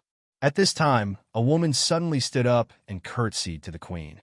"Today, I will write a reward for you guys. Let's see when the time comes that you're tuning into the Romance Rendezvous YouTube channel. We're so grateful for your support, and don't forget to subscribe to join us on this incredible journey through captivating stories. Your generosity through donations truly makes a world of difference, as it's the primary source of revenue that allows me to expand and enhance this channel for you. Thank you from the bottom of my heart for being a part of this adventure.